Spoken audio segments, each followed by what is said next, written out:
We've just had the anthem. The drivers are moving toward their cars to get buckled in, cinched up, and get ready to fire up and race here for 300 miles tonight. After 26 of 35 races, Carl Edwards continues to hold a comfortable lead over David Rudiman in the NASCAR points. Rookies David Reagan and Marcus Ambrose are 5th and 9th respectively. Now for points leader Edwards, it has been a tale of two seasons. After winning 4 times in the first 15 races of the year, Edwards has not been in victory lane since early June and has not logged a top 10 finish over the last 4 races. Hello everyone, along with the champs, Rusty Wallace and Andy Petrie, I'm Jerry Punch. Glad to have you with us here at California Speedway. Well guys, here in California the heat is on. It has been absolutely oppressive here today with air temperatures hovering near 105 degrees, the track temperature well over 140. Rusty, as a driver, what concerns you most about this kind of oppressive heat here tonight? Well Jerry, I was down in the garage area talking to all the drivers and they said, Rusty, this is the hottest I think I've ever seen it in my life in a race car. So definitely the drivers are really concerned about the heat. But the thing they're also concerned about is the track. It's very slick out there. They're going to start the race slipping and sliding all over the track, and then it's going to cool down and the car's completely going to change, and that's going to be a tough deal. And this track has always been tough on engines by being so big, and this heat's not going to help that. These guys are going to have to try to keep these cars cool. And the crews, these guys have been out here in this heat all weekend, and trying to keep them hydrated is also going to be a big challenge for these guys. If it's that hard for the drivers to breathe, imagine how tough it is on crew members and engines trying to breathe here in this heat here tonight. It'll be just stressing everyone to the max. When we come back, we'll talk with our in-race reporter and fire them up at California.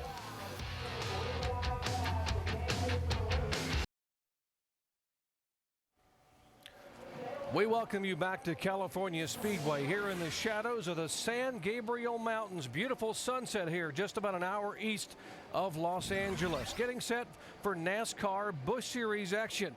The drivers are buckled up and ready to go. Let's go trackside for the words we've all been waiting for, the command. On behalf of Camping World, we want to welcome you to the Camping World 300. We'd like to introduce our honorary Grand Marshals, David Keckner and Carl Weathers, star of the upcoming movie on October 19th, Comeback. The Comebacks. Gentlemen, start your engine! Crank them up. All right, buddy, crank it up. Get in touch, you know, somebody squeezes a fender there on the outside. Don't want to squeeze them into the wall. The same thing if I get a fender on somebody's outside. Try to work on those spotters up there, but about be hard, and we'll have a good race here tonight.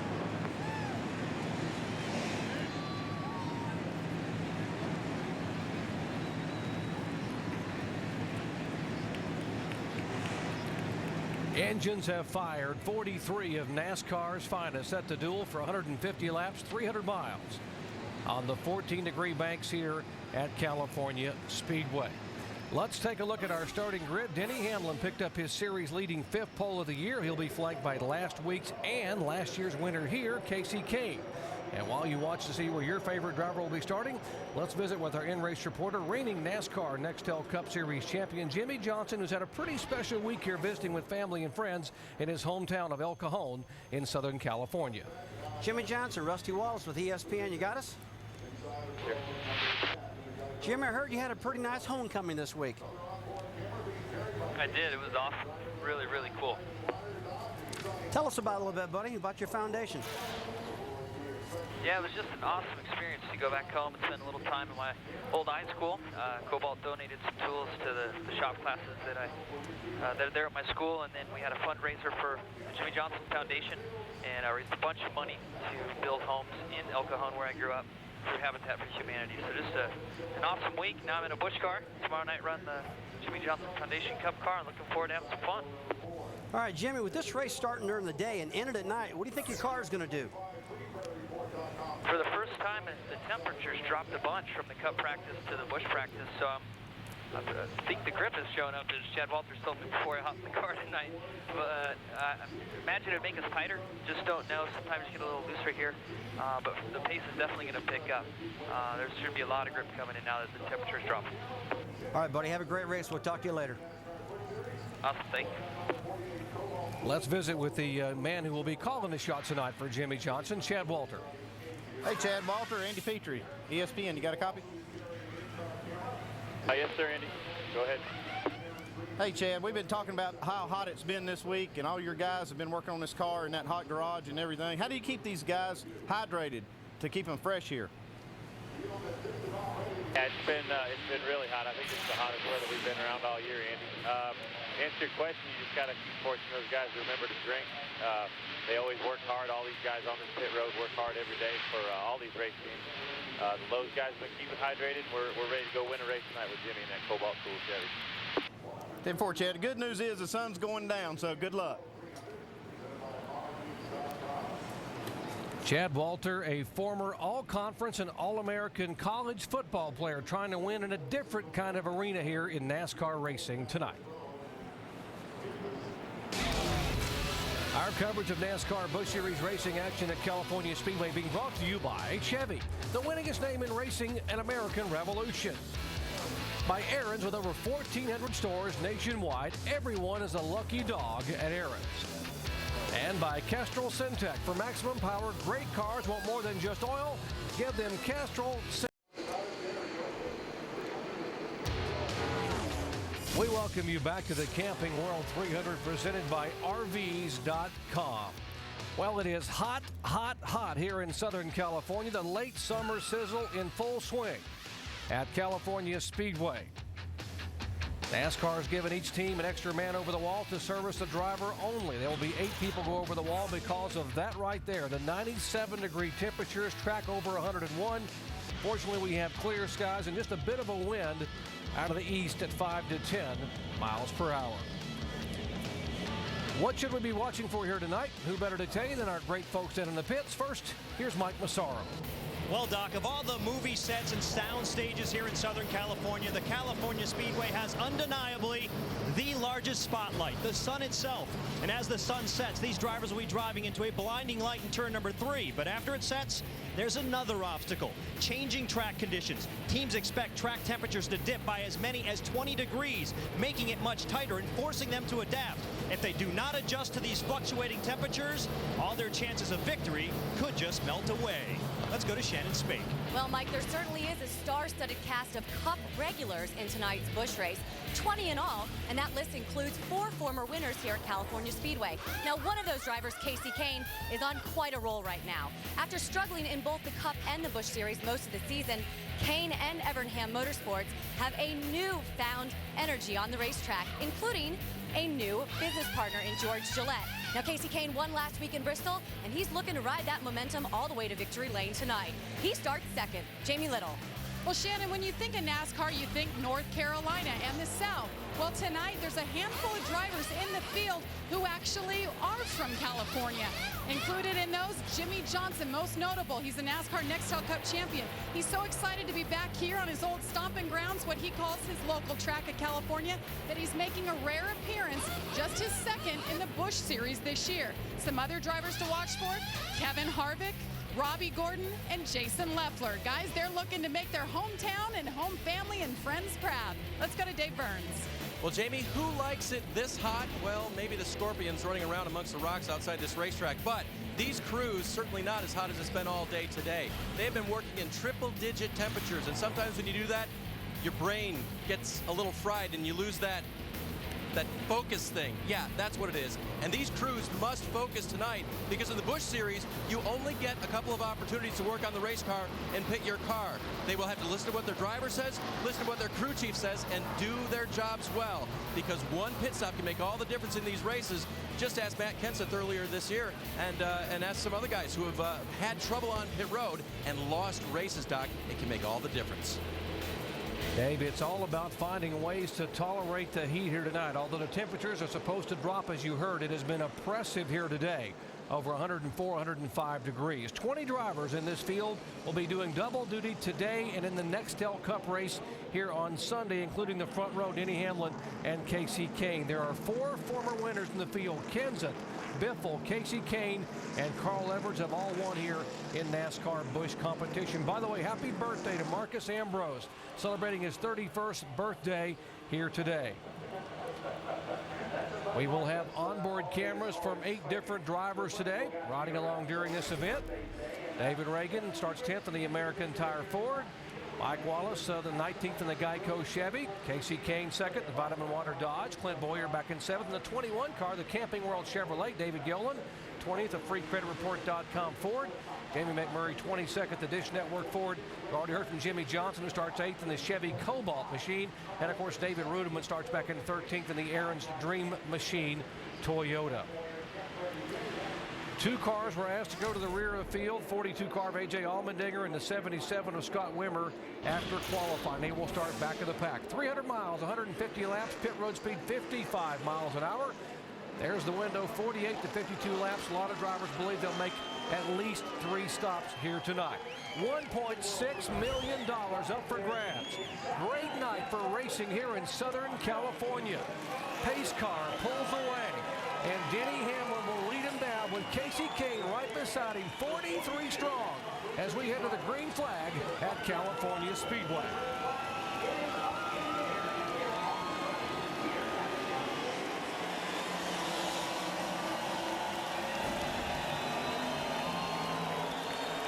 Way up across the racetrack, right away, Denny Hamlin makes the move to the high side. And right away in the back of the pack, Stephen Light has a problem getting going on the bottom of the track. Might have missed a gear, blew an engine or something, but guys, this is the first time they're going to get around this racetrack at night under night conditions. It did not go into third on that start. Now, that could cause him a problem later. If that thing not going in gear, it could over-rev the engine on the start. Oh, you know he overdrove the motor, Andy. Stick that thing in third gear and didn't get going hard on the motor. But right now, first time these drivers have been on the track again at nighttime. All the practice has been during the day. Almost 3 wide a moment ago in the corner for second spot. Now they go back single file, Andy. And here's Biffle looking for a move in behind the 12 car Brian Newman.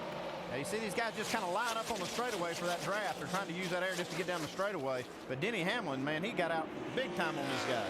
You see the guys working the top side of the track already. There's a lot of grip on the top side of the track, way high up there. The 88 car, Brad Keselowski on that last run.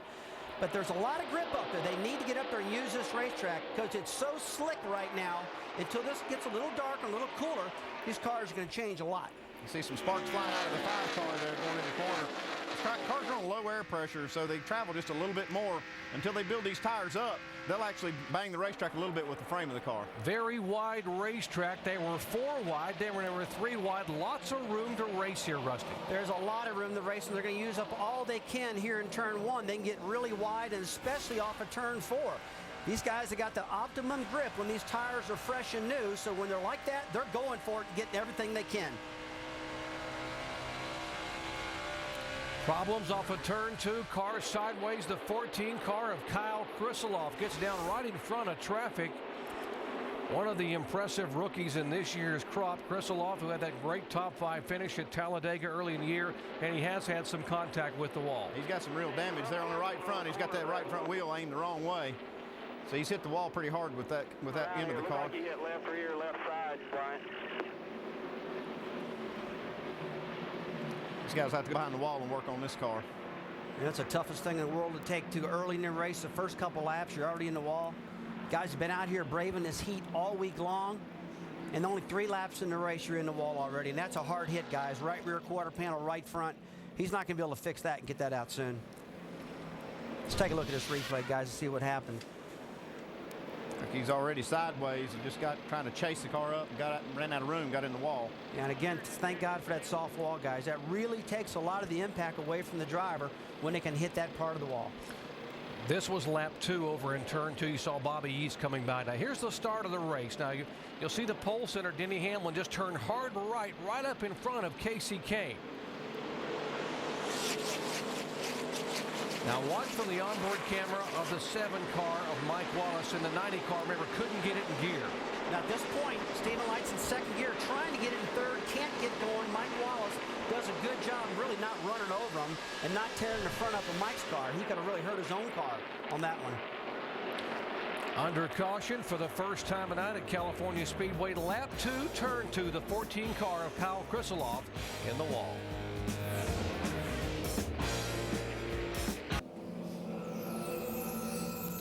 This ESPN telecast of the NASCAR Busch Series is available in high definition on ESPN2 HD, presented by Vizio.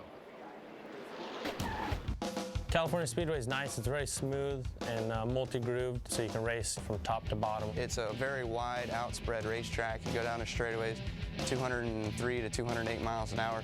You head off into a relatively flat corner of turn 1 and 2. It's almost like driving down the freeway and then all of a sudden get off on a sweeping off-ramp. The racing's just getting better and better every time you go out there. Early laps here at California Speedway under caution. Lap number 2, turn 2. Kyle Krisilov's car got out of shape, tagged the wall, is headed back to the garage area for repairs. Denny Hamlin has led all 5 laps thus far of the 150 from his pole starting position, as we head down to our pit studio with Alan Bestwick and Brad Daugherty. Guys? All right, Doc, position just inside the pit entrance off of turn 4. We say hello from California Speedway, where we've talked a lot about the temperature, one of a few topics of conversation here today. Absolutely. I mean, it's really difficult, Alan, because of the heat. You know, the track temperature changes, the air temperature changes, and the race car changes simply because as it cools off, the RPMs come up in this motor. So it's a lot of adjustability that needs to be built into these race cars. Going to keep an eye on things as we go throughout the night and see which crews keep up best with their adjustments as the track conditions cool. Last 2 race weekends here have been swept by drivers. We'll see if someone gets a start on that tonight as well. Let's check down the pit road. Mike Massaro, what do you got? Well, the feel-good story in the world of sports today, Alan, I'm sure you know what it is. Appalachia State upsetting Michigan in college football today. Well, take a look at this guy. This is Chris Anderson. He's the jack man for Jimmy Johnson for his cup competition on Sundays and, of course, in the Busch race here tonight. Well, he played football at Appalachia State, and he was gung-ho today, believe me, and he feels like he's bringing some good luck to the team today. He played linebacker at Appalachia State and just graduated a few years ago. He's a pretty happy man, but he's looking to pull off the double and go to victory lane today. Guys? Mike, Appalachian State, a 2-time and defending 1AA national champion, got it done in the Big House up in Ann Arbor, Michigan, upsetting the blue of the Wolverines of Michigan today, 34-32. Now, Jimmy Johnson not hoping for an upset tonight. He's making only his 2nd NASCAR Busch Series start of the year here in his home state at his home racetrack. He's from El Cajon, California, just south of here, down near San Diego.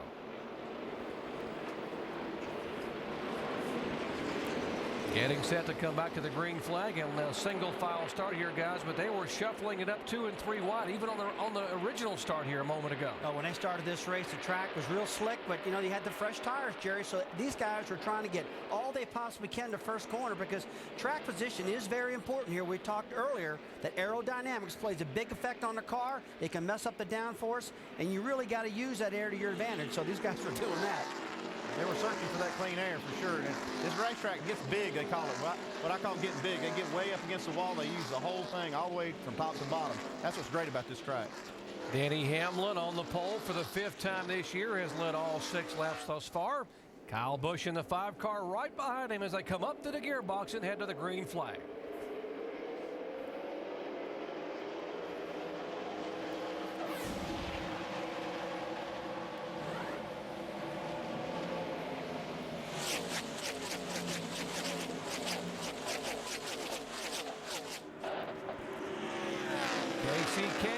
To the outside, and he goes sailing by the 20 of Denny Hamlin. Kyle Busch has just took the lead past Denny Hamlin on the right-hand side of the track there, and he's got a big lead right now. Got a lot of downforce, and it's really helped him. Take a look at Stephen Light, really flying on the outside of the racetrack now, guys. Stephen Light trying to make, I said Casey Kane, did I bet Kyle Busch? I'm looking at Casey Kane's car. I'm sorry, Kyle Busch. You are the leader, by the way. You know you're leading. It is Kyle Busch and Denny Hamlin and Casey Kane. You watch Stephen Light now, who's a young man who won at Kentucky. Now, we talked about the fact that he had trouble on the original start of the race. You know, he certainly caught fire on this restart.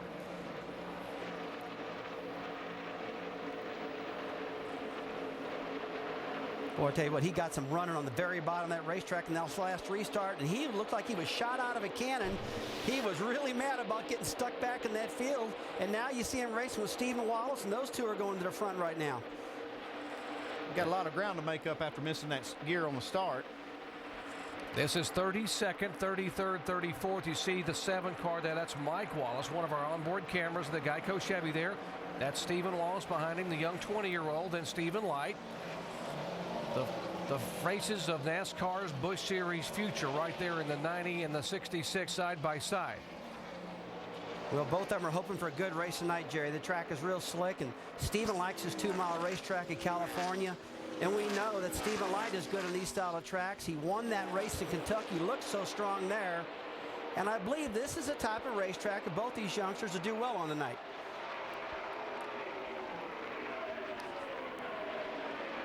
Action all over the racetrack. The 18 car getting ready to make a move, or trying to consider making a move. That is the effort of Kevin Conway. You take a look at Brian Vickers on the bottom of the racetrack in that Toyota. At Michigan, he had the fastest car there late in the race, had a pit stop problem. He got back up to the front, and this is the same style track, guys. And it looks just like he did at Michigan. Every time we put the camera on Brian Vickers at Michigan, the car was sideways, it seemed like. We just see the 10 car getting a little bit loose, but it's still going fast. Oh, yeah, and this is probably going to happen when this racetrack cools down, Andy, and the grip comes back because of the track getting cool and these cars handling better. I expect a little bit of that problem that Brian's having is going to go away. But right now, hey, man, you just got to hold on to that baby and drive it. That's what you got to do. He's still going to the front, so it's not hurting him too much. But we see that 17 car throwing sparks. Just saw him. He's still throwing them. You'd think his tires have built up by now. They may end up having to raise that car up a little bit if it keeps hitting the ground. Yeah, 11 laps in the race. The tire pressure has got to be up where it needs to be. And you see it, you know, sparking out of the 17 car of Matt Kenseth, like you talked about. And, yeah, they're going to have to come up with the air pressure, or else they're going to grind the bottom of that car off, and there's not going to be much left. And probably the tailpipes is probably what's suffering right now. Fourth and fifth, the 12 car of Ryan Newman in fourth. Brian Vickers back in fifth. We talked about his great run at Michigan where he led 19 laps, but he was very loose a moment ago, and the car was extremely loose when he tried to qualify. Let's show you what happened to the 10 car just a moment ago in the corner. Now working the top side of the track, he just starts stepping out. He holds on to it, gets out of the throttle, gets the wheels biting again, and gets going again.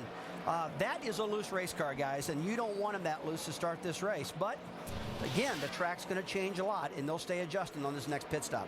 The only way they can combat that big push to get at the end of the run is to have the car really free at the beginning of it. And so that's, well, a guy that can hang on to a loose race car, that's an advantage to a race team, because then you can set the car up at the end of that run and just tell him to hang on to it.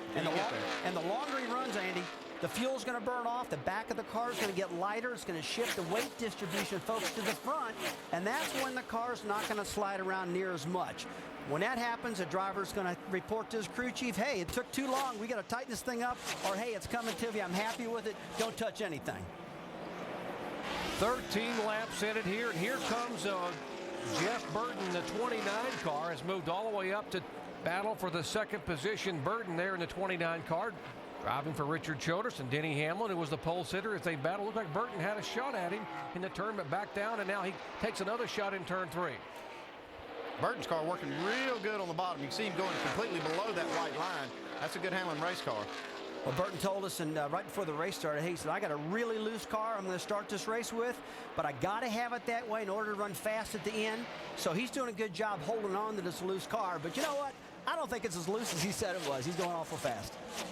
Jeff Burton, who led 46 laps here in February, only to have that car fade in the final 30 laps and give the win to Matt Kenseth, now has moved all the way to second spot. But the guy they're chasing, young Kyle Busch, who's at the head of the field here after just 14 laps.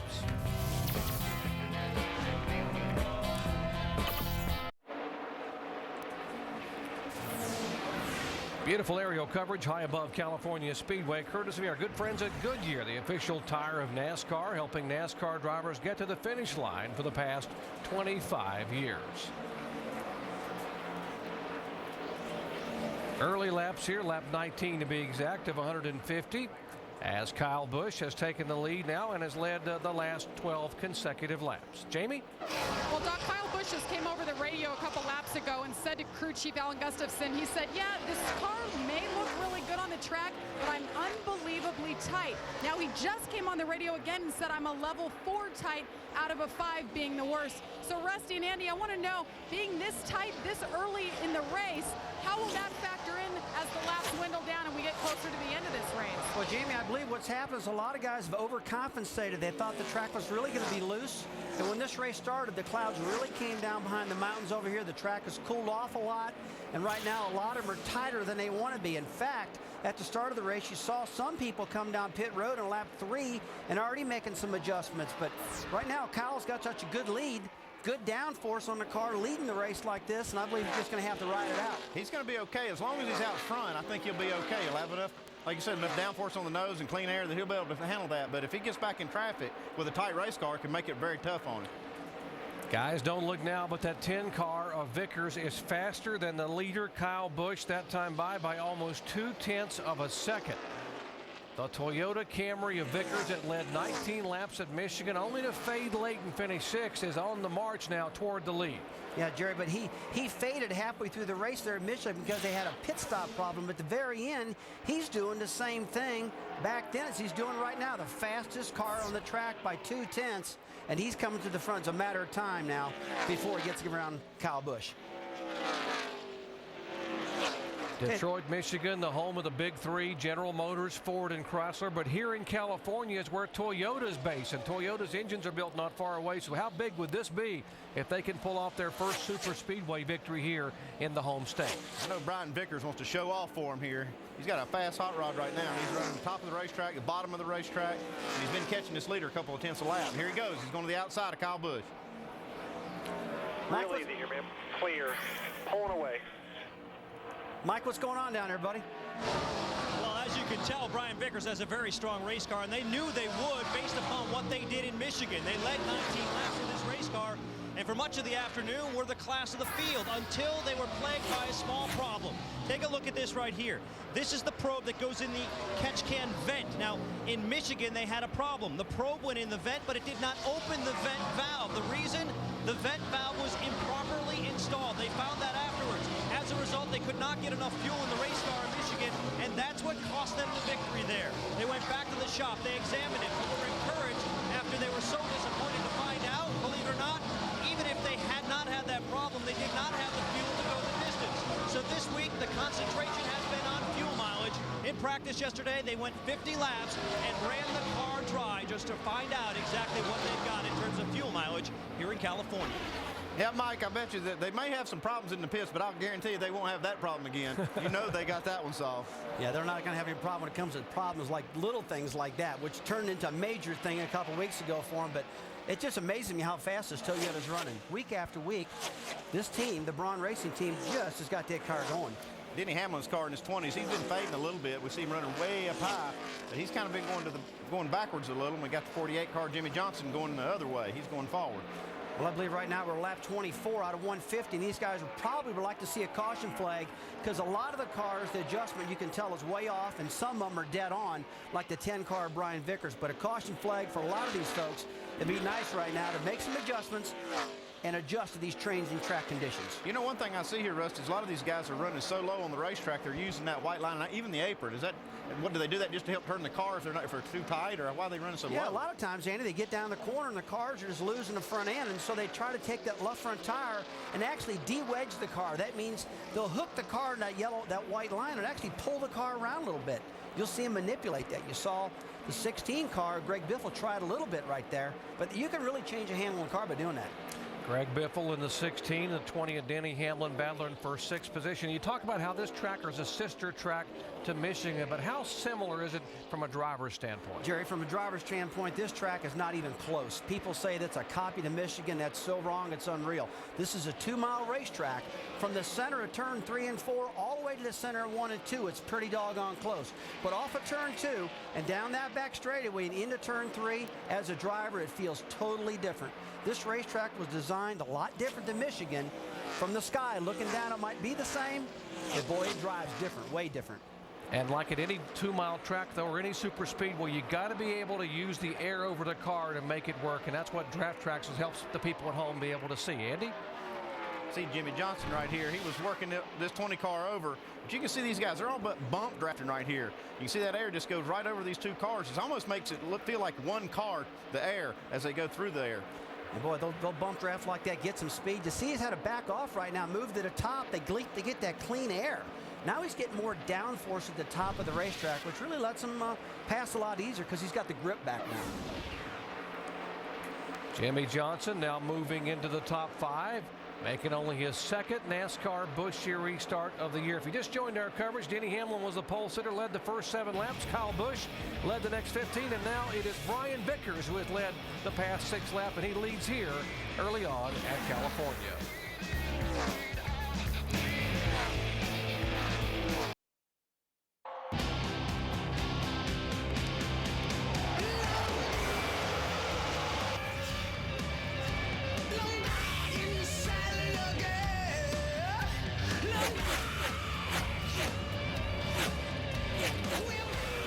We'll be back here at California Speedway as NASCAR Nextel Cup action continues. Tomorrow, Matt Kenseth has won 2 of the last 3 California Nextel Cup events. Casey Kane won this race last September, and with just 2 races to go before the chase is locked, the big question is, as Aerosmith puts it, can Dale Earnhardt Jr. get back in the battle again?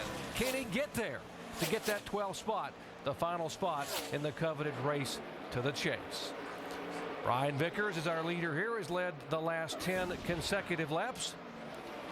The 42 car was one of the stories to begin the day. The debut in the NASCAR Busch Series of A.J. Allmendinger. They had engine troubles on Friday. They had engine troubles Friday afternoon. They changed 2 engines, had to start in the back of the pack, and he is picking them off one at a time. He's got a good handling car right now. We talked to him before the race started. He was really confident.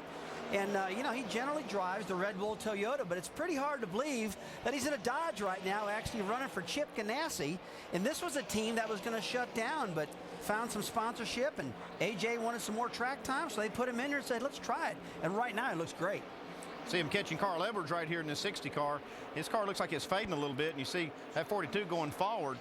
Seems like Carl Edwards' car, they've just struggled the last 5 or 6 weeks. 42 car of Allmendinger is going to run the next 5 races, by the way, in a way. Going to continue to run for Chip Ganassi. And the word is that they may keep this 42 team open for the remainder of the year. Chip Ganassi doing this young man a favor because he couldn't get any laps. He'd only run 9 Nextel Cup events trying to qualify in the Toyota. Well, Jerry, he's having such a tough time trying to get track time, you know, so they put him in Chip's car, and he's got to be pretty thankful he's got that. But take a look at Jeff Burton right now battling with Kyle Busch on the inside, and that's a battle for the 2nd position. And Burton gets it pretty easy. And he goes down to that white line way underneath of it, hooking that left front. He's almost got the whole car on the apron there coming off forward. He is definitely flying on the bottom of the racetrack. And, you know, we saw Michigan a couple weeks ago where each driver was working the bottom, the middle, and the top trying to find what was best for his car. And these guys are still doing it right now.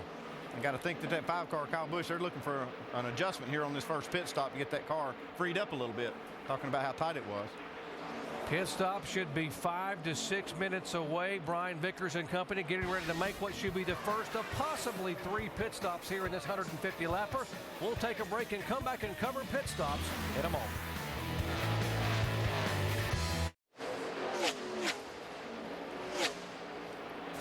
Back at California Speedway, NASCAR Busch Series coverage of the Camping World 300 presented by RVs.com. Brian Vickers in the 10 car is the leader. He has led the last 17 laps in a row.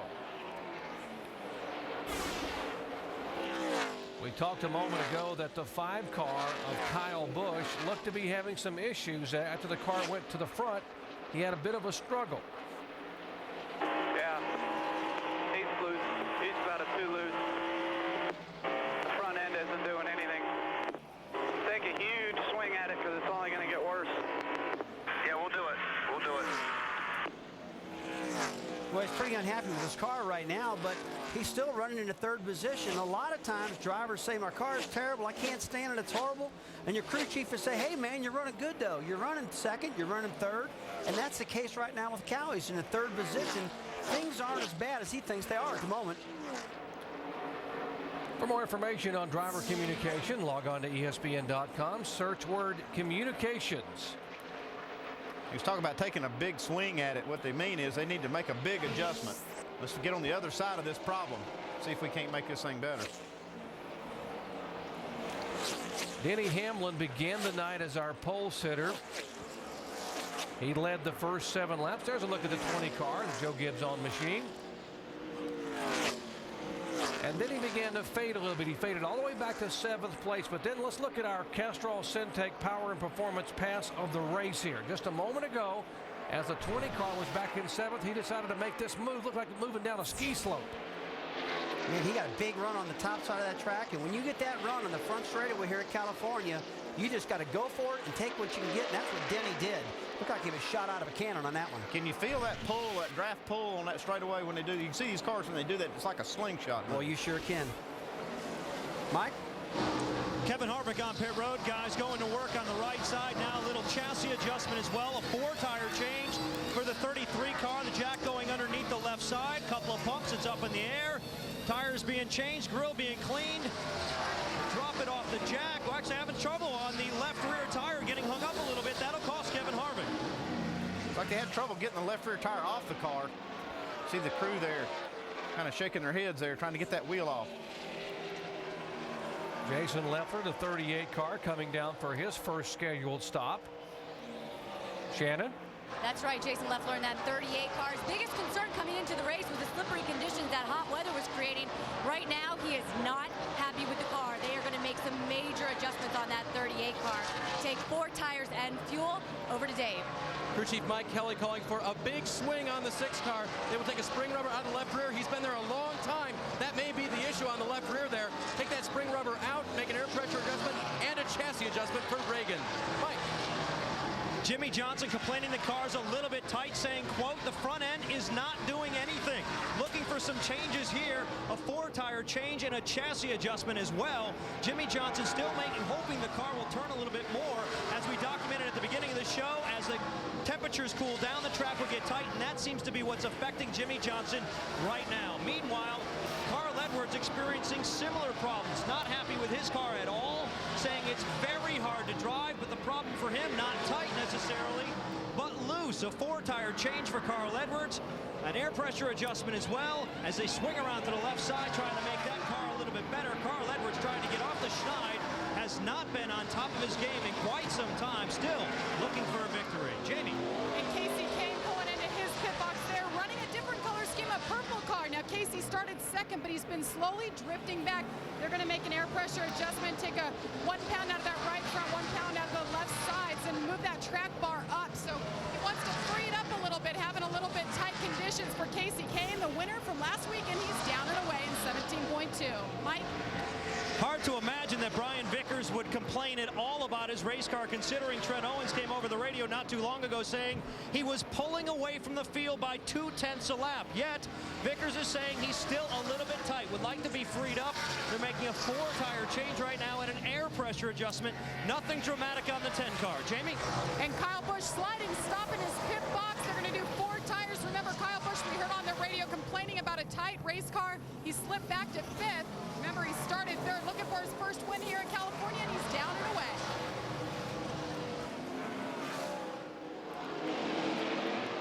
Major adjustments, as you might expect, in this first round of stops. Here is the current leader, Jeff Burton, coming down pit road for his first stop of the night.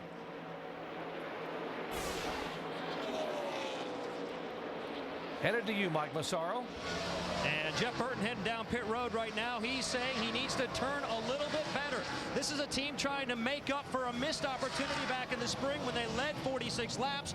Unfortunately for them, they admitted they bolted on an old set of tires on the final stop. Vowing not to make the same mistake here, they bolt on 4 fresh ones as well and are hoping for a much better performance than where they fared in the spring when they finished 7th. Burton's away. Well, near contact with Biffle and Burton as he leaves. Denny Hamlin, the 20 car, right in front of them as they will pull off Hamlin, Biffle, and Burton in their order. And we are being told by NASCAR that the 5 may have left pit road too quickly as you watch the 41 car of Reed Sorensen. Dave. And guys, there is Reed Sorensen now in the 41 car, finally coming in for some adjustments he needs. The car would push through the center of the corner, but felt loose in the back end of the car. Crew Chief Brad Parrott deciding an air pressure and track bar adjustment should fix Reed up. Running in the top 10 before these green flag stops started. Well, I tell you, the guy who really got hurt on that pit stop scenario right there was the 5 car, Kyle Busch. Pit road speeding penalty. He had to come down pit road and just lost everything that he gained, so that was a tough one. Mike Wallace leading right now in a Geico Chevrolet. He's due in for his pit stop shortly. Started 19th, up the first. Good run for Mike. He pitted in one of those cautions early, I think maybe he had about 5 or 6 extra laps he could run on these guys. We see him now dropping down, coming into pit road. Did the wise thing, though, guys. You'll be able to stay out there and get some points, lead some laps.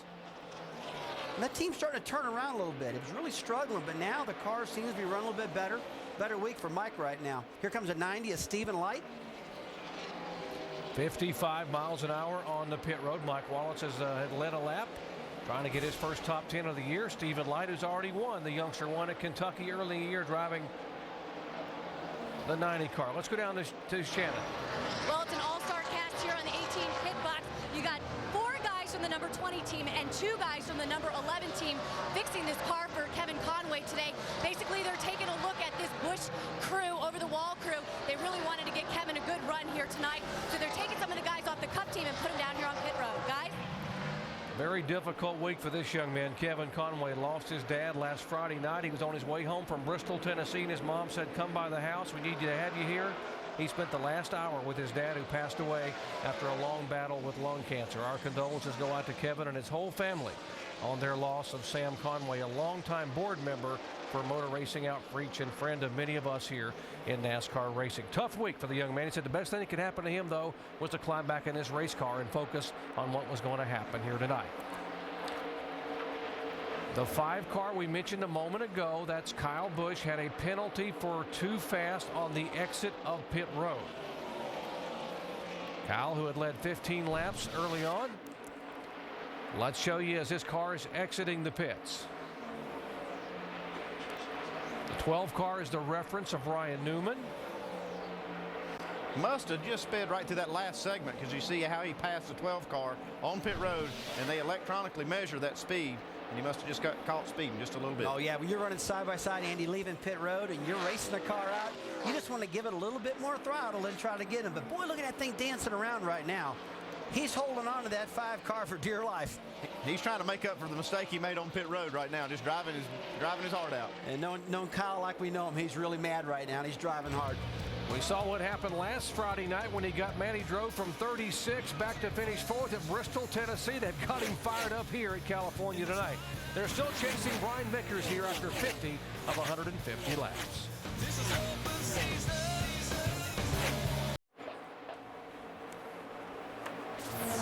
We welcome you back to the Camping World 300 presented by RVs.com at California Speedway here in Fontana. We're about an hour east of Los Angeles. Glad to have you with us. NASCAR Busch Series action. Brian Vickers in a Toyota has now led a total of 30 laps. He's led twice tonight for a total of 30 laps after starting back in the 9th position. One of the big winners, I guess, in that round of pit stops a moment ago might have been the 12 car. Great effort for the Penske crew and Ryan Newman. Ryan Newman was a big winner in that round because he came out in 2nd place. Now, Jeff Burton has moved back by him for 2nd, but still he's sitting right there in 3rd spot in his 12 car. See him racing Greg Bifflin in 16. These guys have been going at it pretty hard the whole race. Well, right now, their lap times are very close to each other. The 16 of Greg Bifflin and Newman are. But those 2 leaders, Vickers and Burton, are about 4/10 of a second faster than these guys. And if you look behind the 16 car Biffle, here comes Jimmy Johnson now. Jimmy's got a good handling car. He's sitting there in the 5th position at his home track here in California. And he would love to win this race. You know, it's the 2nd time he's been in the Busch Series all year long. And he picked a good one in California. That's a track that this particular track he loves a lot. But I don't think he thought it was going to be this hot here, though. Yeah, he might would have reconsidered that if he'd have known what the temperature was going to be this weekend. Jimmy Johnson, our in-race reporter. As you take a look at right in front of him is the 12 car of Ryan Newman. Shannon? Well, that's right. Ryan Newman currently running 3rd. He has never won here at this racetrack, but he does have 4 career wins at Michigan. I asked his crew chief, Matthew Gimbel, how Ryan felt coming into this race, and he told me that Ryan felt great. Told his crew chief, just give me clean air and we can get it done. Something else, I saw Ryan Newman immediately following the Cup practice. He walked out to driver intros. Very hot, as you can imagine. The temperatures were so high down here today. Eating a granola bar, getting in the food while he could before he started this race. Here's the 21 car making a move, and you would think who might be in this car? Well, tonight it's Clint Boyer in the car. Brad? I spent some time with Shane Wilson, crew chief on this car. He was so excited to have Clint in this race car today. I asked him about all the different guys who've been through the car this year, and he said, yeah, you know, we've had a lot of changes with drivers. They're all top-notch, obviously, but the big thing about tonight's race, Shane said, is get me to 100 laps, and then we'll try to take care of fuel mileage, and then the fastest race car wins. But I'm trying to get to that 100-lap mark so I can out-fox them on fuel mileage going forward.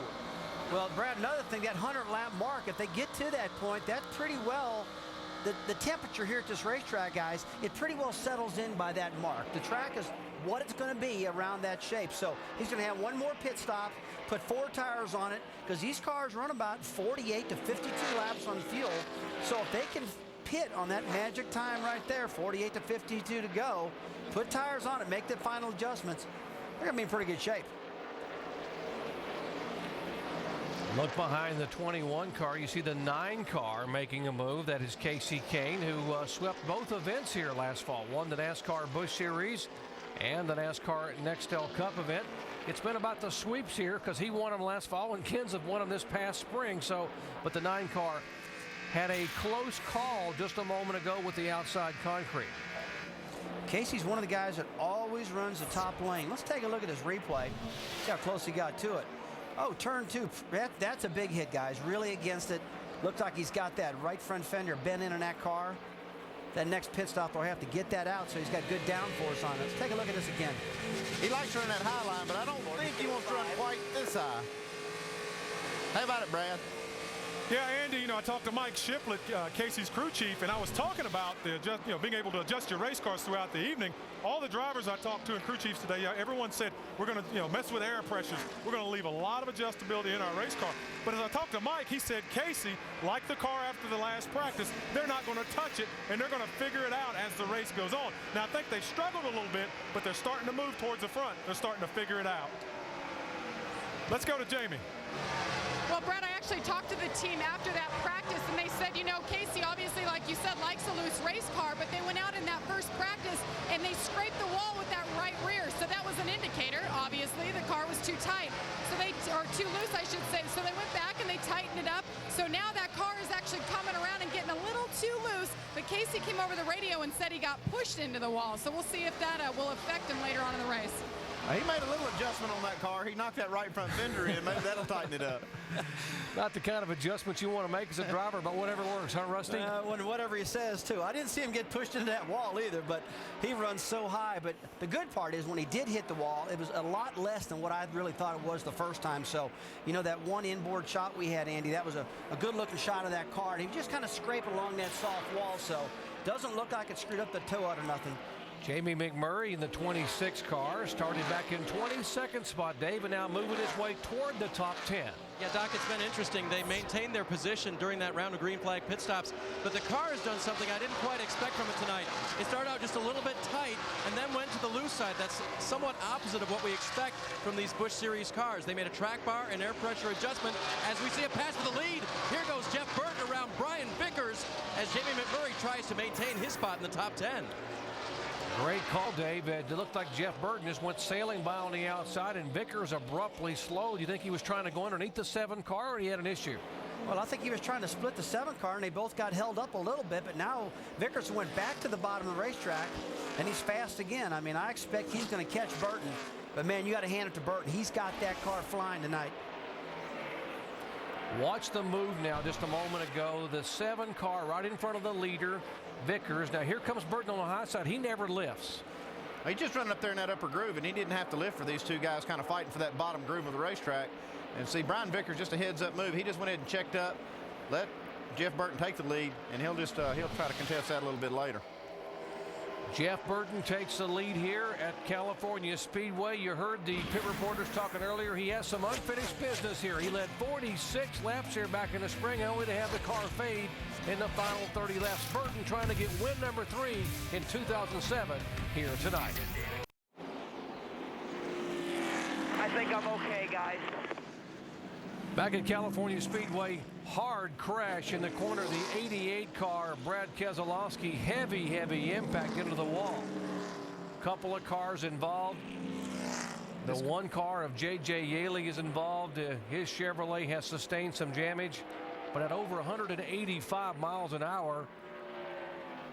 3 cars coming together. Eric McClure also sustaining damage in the 0 car. Bringing out caution for the second time tonight. And the good news is Brad Keselowski has put the window net down, and the safety crews are there to speak with him. It's good to see Brad moving around in the car, because this car got hard impact up in the air, up on top of the wall for a little while. As these cars made, here we got another car Allmendinger, involved. the 42 car of A.J. Allmendinger, the 4th car involved. The last little shot we had, the 42 car of A.J. Allmendinger and the 88 car Brad Keselowski were together. Pretty close getting into the corner.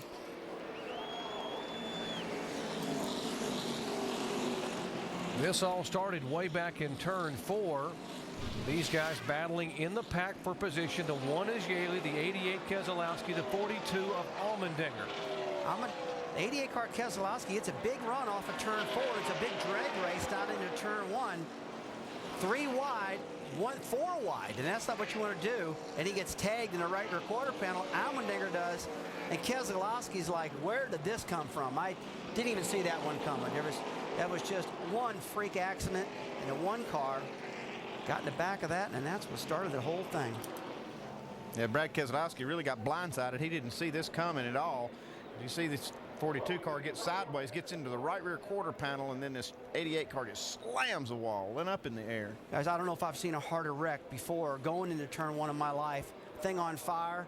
Again, the soft wall that NASCAR's got at most all these racetracks really held up, and it was a great thing. And we saw Brad get out of the car.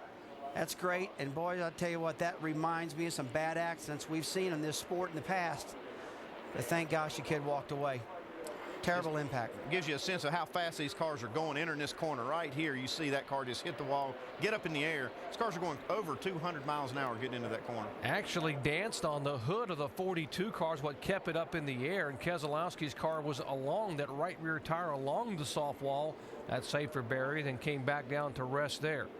It's a scary crash, guys. I hate to say things like this, but it reminds me of a long time ago when Dale Sr. hit the wall at Daytona, a hard impact like that. And this is Dale Jr.'s car, but it looks like everybody's okay. Brad's shooken up pretty bad. Brad Keselowski awake enough to be able to put the window net down and talk to the safety crews there, and we certainly are not going to speculate because they're being very ginger with his feet and legs, because you see how the front of the car with that kind of impact at, as you said, Andy, almost 200 miles per hour. They have a safety cage in there, but obviously his foot was there on the pedals underneath in the cockpit. Let's watch and listen here to what happened just a moment ago.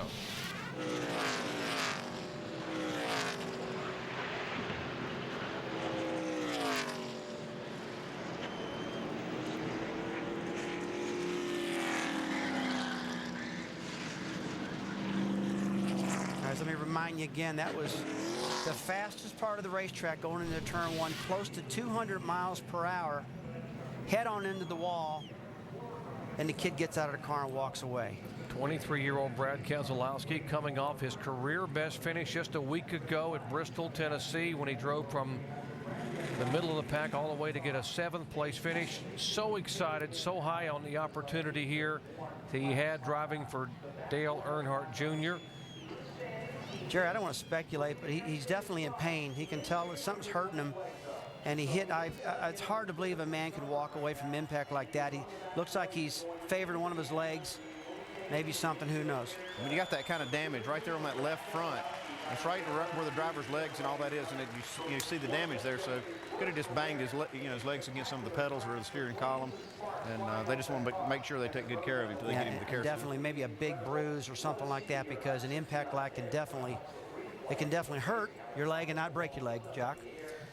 Kevin Moss, you saw a moment ago, had the red flag out. The cars have been stopped on the racetrack. We will get you an update as soon as we can on Brad Keselowski. Again, a violent impact here that has produced a caution for the second time tonight. This coming out on lap 67 in turn 1. 42 car up underneath the 88 of Keselowski, comes down off the barrier and comes to rest. Back in just a moment.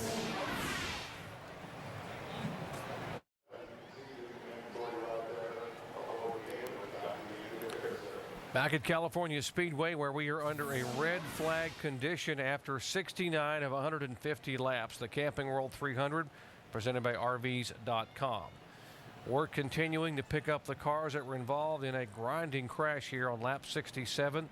There is the 88 car owned by Dale Earnhardt Jr., Brad Keselowski. There's the 42 of A.J. Allmendinger. He was involved. The 1 of J.J. Yaley and the 0 of Eric McClure.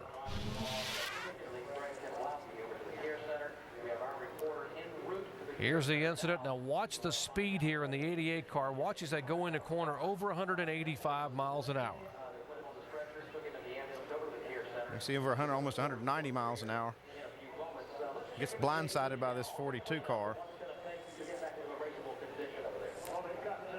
Car on its side up on the wall, still going upon impact right at 100 miles an hour as it came across the hood of Allmendinger's Dodge. And now comes back down across the racetrack. Another look looking across turn 2.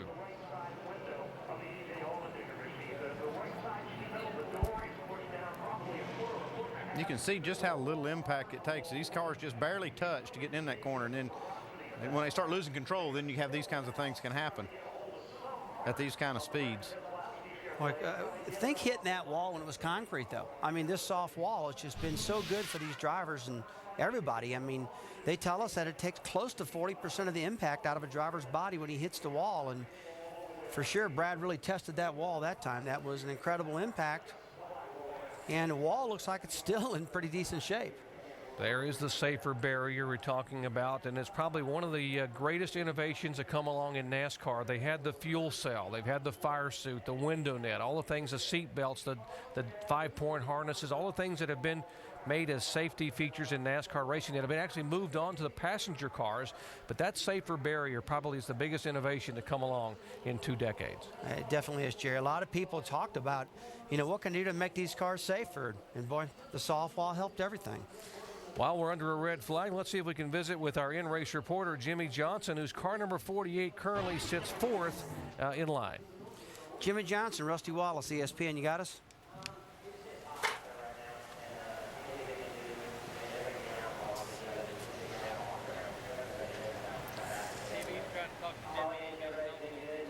Jimmy Johnson, Rusty Wallace, ESPN, you got us? Guys, what could have happened right now is they might have turned the radio off to save the battery power on the radio. A lot of times, crew chiefs and drivers will talk if it's an extended red flag and say, look, Jimmy, turn the battery off on the radio. We don't want it to go dead. And really smart thing if he's done that right now, because we don't know how long this red flag's going to last at the moment. Chad Walter, the crew chief there, talking to the crews, and that is a very good point. As a pit reporter for many years, I've heard him say, okay, we're going to turn the radios off, and when you're told to fire the engines to roll off, then you turn them back on to try to save the battery. Under red flag, cleanup continues here. The color scheme, by the way, on the 88 car was to honor the Seabees, the Navy's construction battalion. There is the 42 car. A.J. Allmendinger making his debut in the NASCAR Busch Series, and the 0 NASCAR Busch Series veteran Eric McClure, as well as the 1 J.J. Yaley. Back with more in just a moment.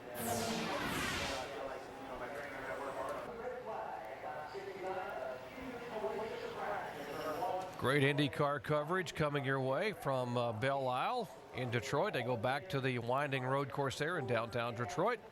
We are back here at California Speedway under a red flag, and now NASCAR is allowing the drivers to climb out of the cars because of the heat we have had here today. If you just joined our coverage, we had air temperatures approaching 105 degrees, track temperature over 140 at midday. It has cooled off, if you can call the mid-90s cool. These drivers have been inside these cars, and now they're allowing a crew member, 1 crew member per car, to go to bring water to service a driver. Brian Vickers, they're talking with Jeff Burton, having climbed out of the car. Denny Hamlin talking to one of his crew members. And these cars are so hot inside, especially when they stop, turn the engines off, there's no airflow. They're like a sauna inside, and so NASCAR did the smart thing by letting these drivers get out of those real boiling hot cars and cool off a little bit, because here in California, it's still hot out, close to 90 degrees. We are under the red flag because of the repairs that are taking place now to the safer barrier, the soft wall up there in the turn where the impact involving 4 cars has produced the second caution flag of the night. Heavy impact on lap 67. Again, the 4 cars involved, the 0 of Eric McClure, the 1 of J.J. Yaley, the 42 of A.J. Allmendinger, and of course the 88, the most serious impact was taken by the 88 car, Brad Keselowski. This is the accident on lap 67. Coming down through the tri-oval area, entering turn 1. Watch the contact. 4 wide getting into turn 1.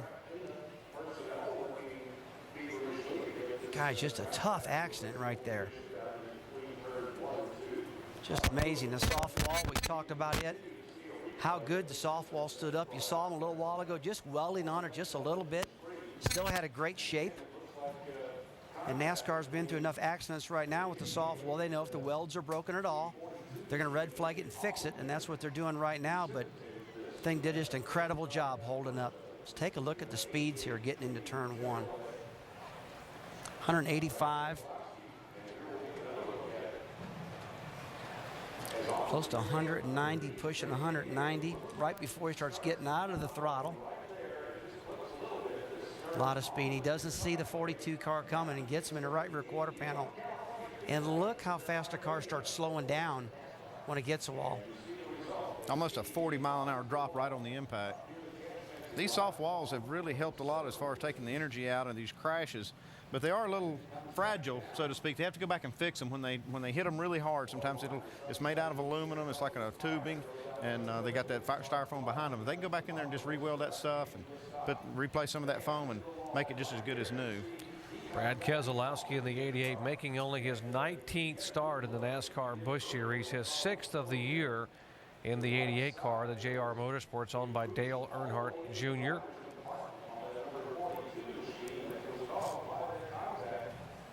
Information we are getting now from NASCAR is that Brad Keselowski is awake and alert, and he's going to be flown out for further evaluation, x-rays. But good news, Brad Keselowski, he was awake and alert in the car. We saw him put the window net down. The 42 car, A.J. Allmendinger, has been checked out and released at the Infield Care Center. As a driver, Rusty, when you're standing by your car and you've just witnessed that kind of impact, how does it affect you? Well, it really makes you think if the guy's okay, which it looks like he's, okay right now. Maybe a leg injury or something like you said, Jerry. We're not for sure yet, but you're thinking about the accident. But, after you know everybody's okay, you start thinking about your car. How's the car handling and what can I do to make it better? And right now they're allowing one of the crew members to come out and talk, and they're discussing what they're going to do. And you're really thinking now about how am I going to make my car better with 81 laps to go. Drivers trying to get fresh air. Let's check in where Dave is caught up with the driver of the 0, Eric McClure. Yeah, he is with us, Doc, right here, and if you guys can roll tape for him, he said he'd be interested in seeing it. Obviously, Eric, you were on the extreme outside heading into turn 1. From your vantage point, what happened there? Well, the hefty Chevrolet's been off the pace all weekend. We were struggling mightily just to meet NASCAR speed requirements. We were trying to stay high so we could carry so much speed in the corner to meet that. But spotter said they were 3 wide behind us. Just tried to hold our line going in. Next thing I knew, I got clipped and turned around. So, hope Brad's okay. Hate that happened to those guys. I know they were racing for position, but not a good weekend for us. We'll try to come back next week. Was it difficult, Eric, knowing they were coming and at such high speed and you were not running that well? It's always difficult. California's a really wide racetrack. We've been in this position several times this year, unfortunately, and just trying to run as hard as we can, make as many laps as we can, and just hold our line. Usually they can get around you, but not sure what happened. Just hate that it did. All right, Eric McClure is okay. He walked away from the Infield Care Center, guys. Mike? And Dave, Pat Smith is the crew chief for Jeff Burton, the leader right now. But you have a pretty good race car, but now it all comes to a stop. How does this affect your momentum? It just slows us down a little bit, makes everybody a little bit antsy. We'll come in, put on tires, and go back green and see what we can do with it, see where our balance is. I mean, we know where we're at with this set of tires, and I don't expect the track to change a whole lot the rest of the evening. So we're zeroing in on it, and competition would be getting better also. So this car looks pretty good, Jamie. They passed a pretty strong Brian Vickers car not too long ago. I expect they'll be there at the finish. Jamie? And another driver I expect to be there at the finish is Greg Biffle, who's won here 3 times. I'm joined now by Eddie Pardue as crew chief, and we're watching the drivers. They're kind of taking a powwow out there. Some of them look like they're having a picnic out there, but I was going to ask you the same thing, Eddie. How does this change up your guys' momentum and your focus when all of a sudden the race comes to a halt and the drivers are just kind of not thinking about what's next right now? Well, the 3 and 4 Fusion's pretty good, but that 10 and 29 are, man, they're pretty strong. So we're working on a game plan, working with our tires, trying to match them around and see if we can't have something for the end. Greg's pretty good here at California, so if we can keep him up front, maybe we'll have something for him. Well, on the radio before that, he sounded like he was in good spirits. So when we get back underway, under green here, Greg Biffle will be 3rd. Shannon? I'm here with Matt Gimble, crew chief for number 12, Ryan Newman car. You guys qualified for this race 4th, running as high as 2nd. Now you've dropped to 7th. What is Ryan saying about the car right now? He's just been loose on this on the set of tires we put on there. Started the race tight, and not quite sure why, but we're gonna make some adjustments here, and I think car will be fine after that. All right, Ryan Newman going for his first win here tonight. Dave. Shannon standing by now with A.J. Allmendinger, who has walked away. Are you okay? I'm fine. Pride hurt more than anything. Probably not as bad as the car, but that was disappointing. You know, we were running strong. I mean, the car was just getting better and better, and you know, we started 42nd and went up to about 15th, and I thought I was clear, and I guess I got clipped in the right rear, and I felt so bad for Brad because that was a big hit. I saw the flame and the wheels in my window, and you know, just sorry for this Chip Ganassi Memorex car. It was we were running the front. I was having a lot of fun, and you know, I wanted to finish all 150. I think if we got through that, we'd have been top 10. It'd have been good. Getting laps, of course, was your big goal tonight. Talk about how difficult that is going down into turn 1. You're coming up on a much slower car on the outside. And hearing from your spotter, was the response, or was the spotter talk to you clear? Yeah, I mean, Tim Fiedel, he's an awesome spotter. He told me I was 3 wide, and I knew I was faster than both the guys, and I knew Brad was way on the inside, so I wanted to give him some room so I didn't take the right side air off and take us all out. And JJ was pinned behind Eric. I think he was down a cylinder. He was struggling a little bit, and you know, I thought he was just going to check up and let us go, but I thought he, you know, looked like he wanted to make it 4 wide in the corner. And you know, as soon as I got clipped in the right rear, I tried saving it, and I think we'd have been okay, and we would have probably spun out, might not hit anything, but when we clipped Brad, that brought the momentum back up the racetrack, and it was a nasty wreck. I think he's going to be okay. I hope so. You know, talked to him in the hospital right there. He didn't cuss at me, so I think we're all right. All right, A.J. Allmendinger, he'll be in the Cup race tomorrow. Glad you're okay. Brad Keselowski, the word is that he is awake and alert. He will be in that helicopter right there and airlifted out to a local hospital where they will do further evaluation. Gotta believe they'll do x-rays on the lower extremities. You saw him talking to the safety crews at the car, and they lifted him gingerly out of the car, put him in the ambulance, and he will head out by helicopter here momentarily. Still under red flag at California. Back in just a moment.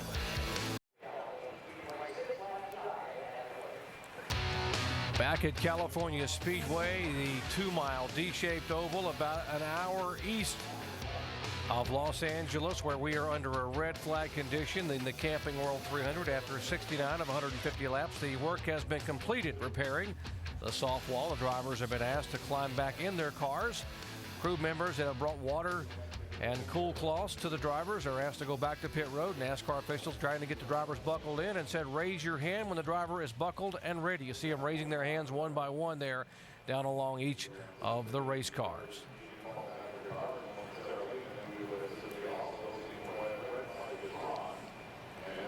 The incident that brought out the caution flag and eventually the red flag. Now watch the 88 into the right side of the roll cage of the 42 car of A.J. Allmendinger. Heavy contact on the left front there of down toward the foot area on the 88 car of Brad Keselowski. And there's a lot of safety protection built in and around the drivers.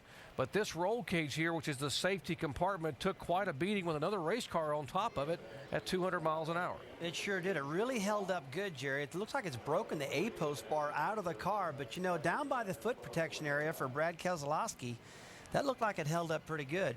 And Tim Brewer down in our Just Tech Center has got some more to tell us about. Tim? This is going to be kind of a tricky shot, Rusty, but still yet coming in, we can get in an area down here to where the camera guy can get over here and show me down through the dash area the driver's feet.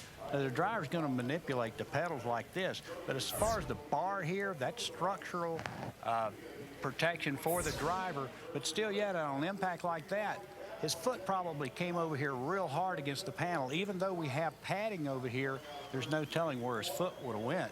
But there again, you know, to get his foot between a pedal or hit the pedal like this to the side, you know, that might have induced the foot injury. But Jerry, he knows a lot more than I do about that. But anyway, that's what we've got down here at the Chevy cutaway car. Tim, that's a very good point, because years ago, before they even put those panels in there to protect the legs, we would see lower extremity fractures. We saw Bill Elliott have one at Talladega, and you could actually break a leg. But now those side panels keep your legs from moving from side to side, but there's very difficult way to, it's very difficult to keep your feet still when the car is flying through the air like that and not bouncing off those pedals. NASCAR's done a great job of just evolving these cars to contain more and more of the driver, and that foot area, they've worked on that, and they've got it. It's really good, but still, even when you have a wreck like that, no telling what can happen. I mean, you hit that wall really hard, and no matter how much safety protection you have, you can still get hurt. For more information on driver protection, log on to ESPN.com, search word Auto Tech. Getting close to restarting here at California Speedway. After a red flag condition, drivers are buckled up. We'll come back and roll them off in just a moment.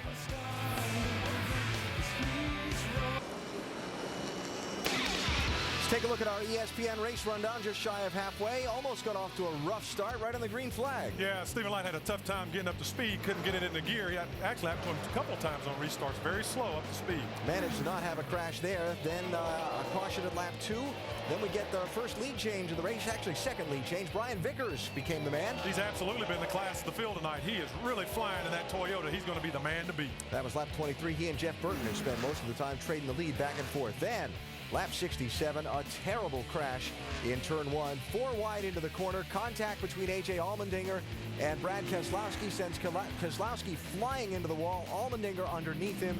Keselowski has been transported to a local hospital. He is reported by NASCAR to be awake and alert and will receive some further evaluation at the local hospital. We, of course, will keep you updated as soon as we get any further information. So the race red flag for quite some time while the safer barrier was repaired. And this sets up a situation race drivers don't normally go through, but Brad here did every night of his basketball career, coming back to start the second half and getting your head back in the game. What's it like? Oh, it's very tough, Alan, because what happens is your rhythm is broke. So these guys, when they restart this race, they're going to try to get back into that rhythm. And the guys up front, or who are coming to the front with momentum, which is huge in this sport, that could be spoiled when we restart. You don't know what's going to happen to your race car, how it's going to react, what the tire pressures are going to do. There's so many things that can go wrong. It's going to be interesting to see who's on their game. So the red flag has been withdrawn. You see the field now rolling under the yellow flag, and we go back upstairs to Doc. Thanks, guys. You know what? After halftime in a college football game, things can change drastically from what we saw in the first half. We're 6 laps away from halfway here, but now that they've set for a while in a red flag, how can things change here from what we're going to see in the final half of this event? Well, one thing these guys have been able to sit there and talk about their cars in depth. When they have a caution flag or even a green flag pit stop, these guys just have just a few seconds to work on the car and to get their information to the driver and crew chief. Now, with this little break, they've had some time to talk about it and really kind of pick the car apart. So a lot of these guys might get their cars tuned back up here for the second half. Well, right now the track has definitely cooled down a little bit. It's still hot outside, about 95 degrees here in California, but the track temperature is significantly cooler right now than it was when we started this race.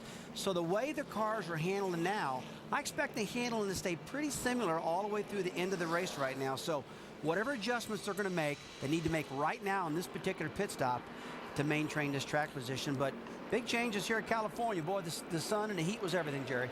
And you saw the NASCAR officials pointing to the crews with their 2 index fingers down, indicating that pit road is going to be open, so you're going to be able to come on pit road and make those adjustments that Andy Petrie and Rusty Wallace were talking about here after the red flag. 70 laps of 150. We are 5 laps away from the halfway point. And again, if you just joined our coverage, a violent impact in turn 2 on lap 67. Eric McClure, Brad Keselowski, who's been airlifted to an area hospital, awake and alert for further evaluation. J.J. Yaley and A.J. Allmendinger, the 4 cars involved. That produced the red flag. That produced warranted having to repair the wall, the safer barrier, the soft wall over in turns 1 and 2. Jeff Burton is our leader, has led 9 laps. Behind him, Brian Vickers in second. He has led 37 laps. Now it's time for these crews to start racing each other on pit road. This is where a lot of passes can be made right here as these guys come down in for this pit stop. Here they come, 55 miles an hour, and they will try to make some of these adjustments they've had time to talk about. Dave? Matt Kenseth's car needs to turn better. At first it was just air out of the fronts. Like Andy said, they had time to think about it. They'll also make a chassis adjustment to help the 17 turn through the corner better. Shannon. Well, Dave, Ryan Newman's car has not tightened up as this track has cooled off. He was running in the top 5 pretty much the whole night, falling back to 7th. They're going to try to fix that with air pressure and a track bar. Jamie. And Greg Biffle in his box with the Petco scheme here. Tonight, he's getting looser as the race goes on. They're going to take 1 round. They're actually going to put 1 round in on that left rear. 4 tires and fuel for Greg Biffle. Mike? Jeff Burton loose on entry, tight on exit. They go up a half a pound on air pressure on both rear tires. 4 tire change in fuel for Burton. The scramble off of pit road gets very crowded at the exit. Ryan Newman up 6 spots, but guys, those guys rolled the dice a little bit and changed only 2 tires. Yeah, we saw him just take 2 tires. That's going to be good for track position. It may hurt him a little bit on this restart, but at least they got that clean air back out front. Brian Vickers here, they lost 4 spots on pit road. Brian Vickers, who had led early on, who's led the most laps tonight, twice for 37 laps. Denny Hamlin, who was our pole sitter, trying to get him on and off the racetrack. Here's the scramble. They're excited about the effort they put in. We'll come back with the green flag in California in just a moment.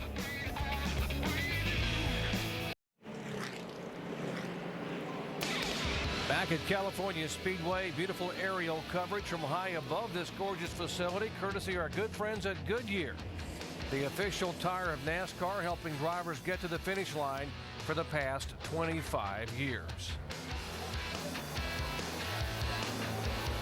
NASCAR Nextel Cup coverage coming your way at 7 p.m. Eastern Time. Presented by Principal Financial Group. Front row tomorrow, Kurt Busch and Jimmy Johnson. The current leader here tonight, Ryan Newman, will start 4th alongside Casey Kane. Live flag-to-flag coverage coming your way at 7 o'clock Eastern Time tomorrow night. Our lucky dog here, the 7 car.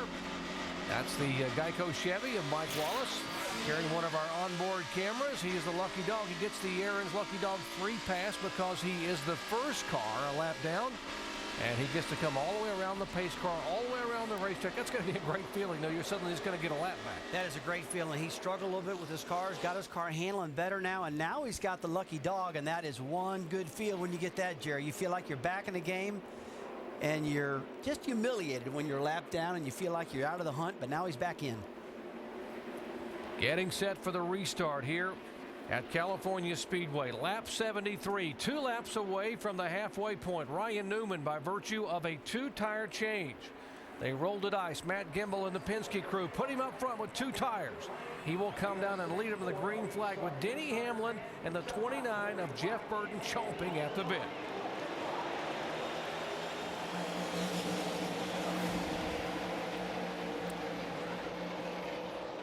Well, right now, we're going to take a look how those 2 tires and Ryan Newman's going to do. Denny Hamlin sitting there with 4 sticker tires, and this overhaul of Newman into the rear bumper a little bit gets him loose. Man, I tell you what, in my past experiences, 4 tires feel a lot better than 2 tires, Andy. Yeah, they do. And Ryan Newman, though, has been one of those guys that can make the most out of track position. But right here, it looks like tires are just definitely going to overpower him. Jeff Burton goes sailing all the way to the bottom of the racetrack. 10 car up very high. That was Brian Vickers in the Toyota. It's been so stout early on.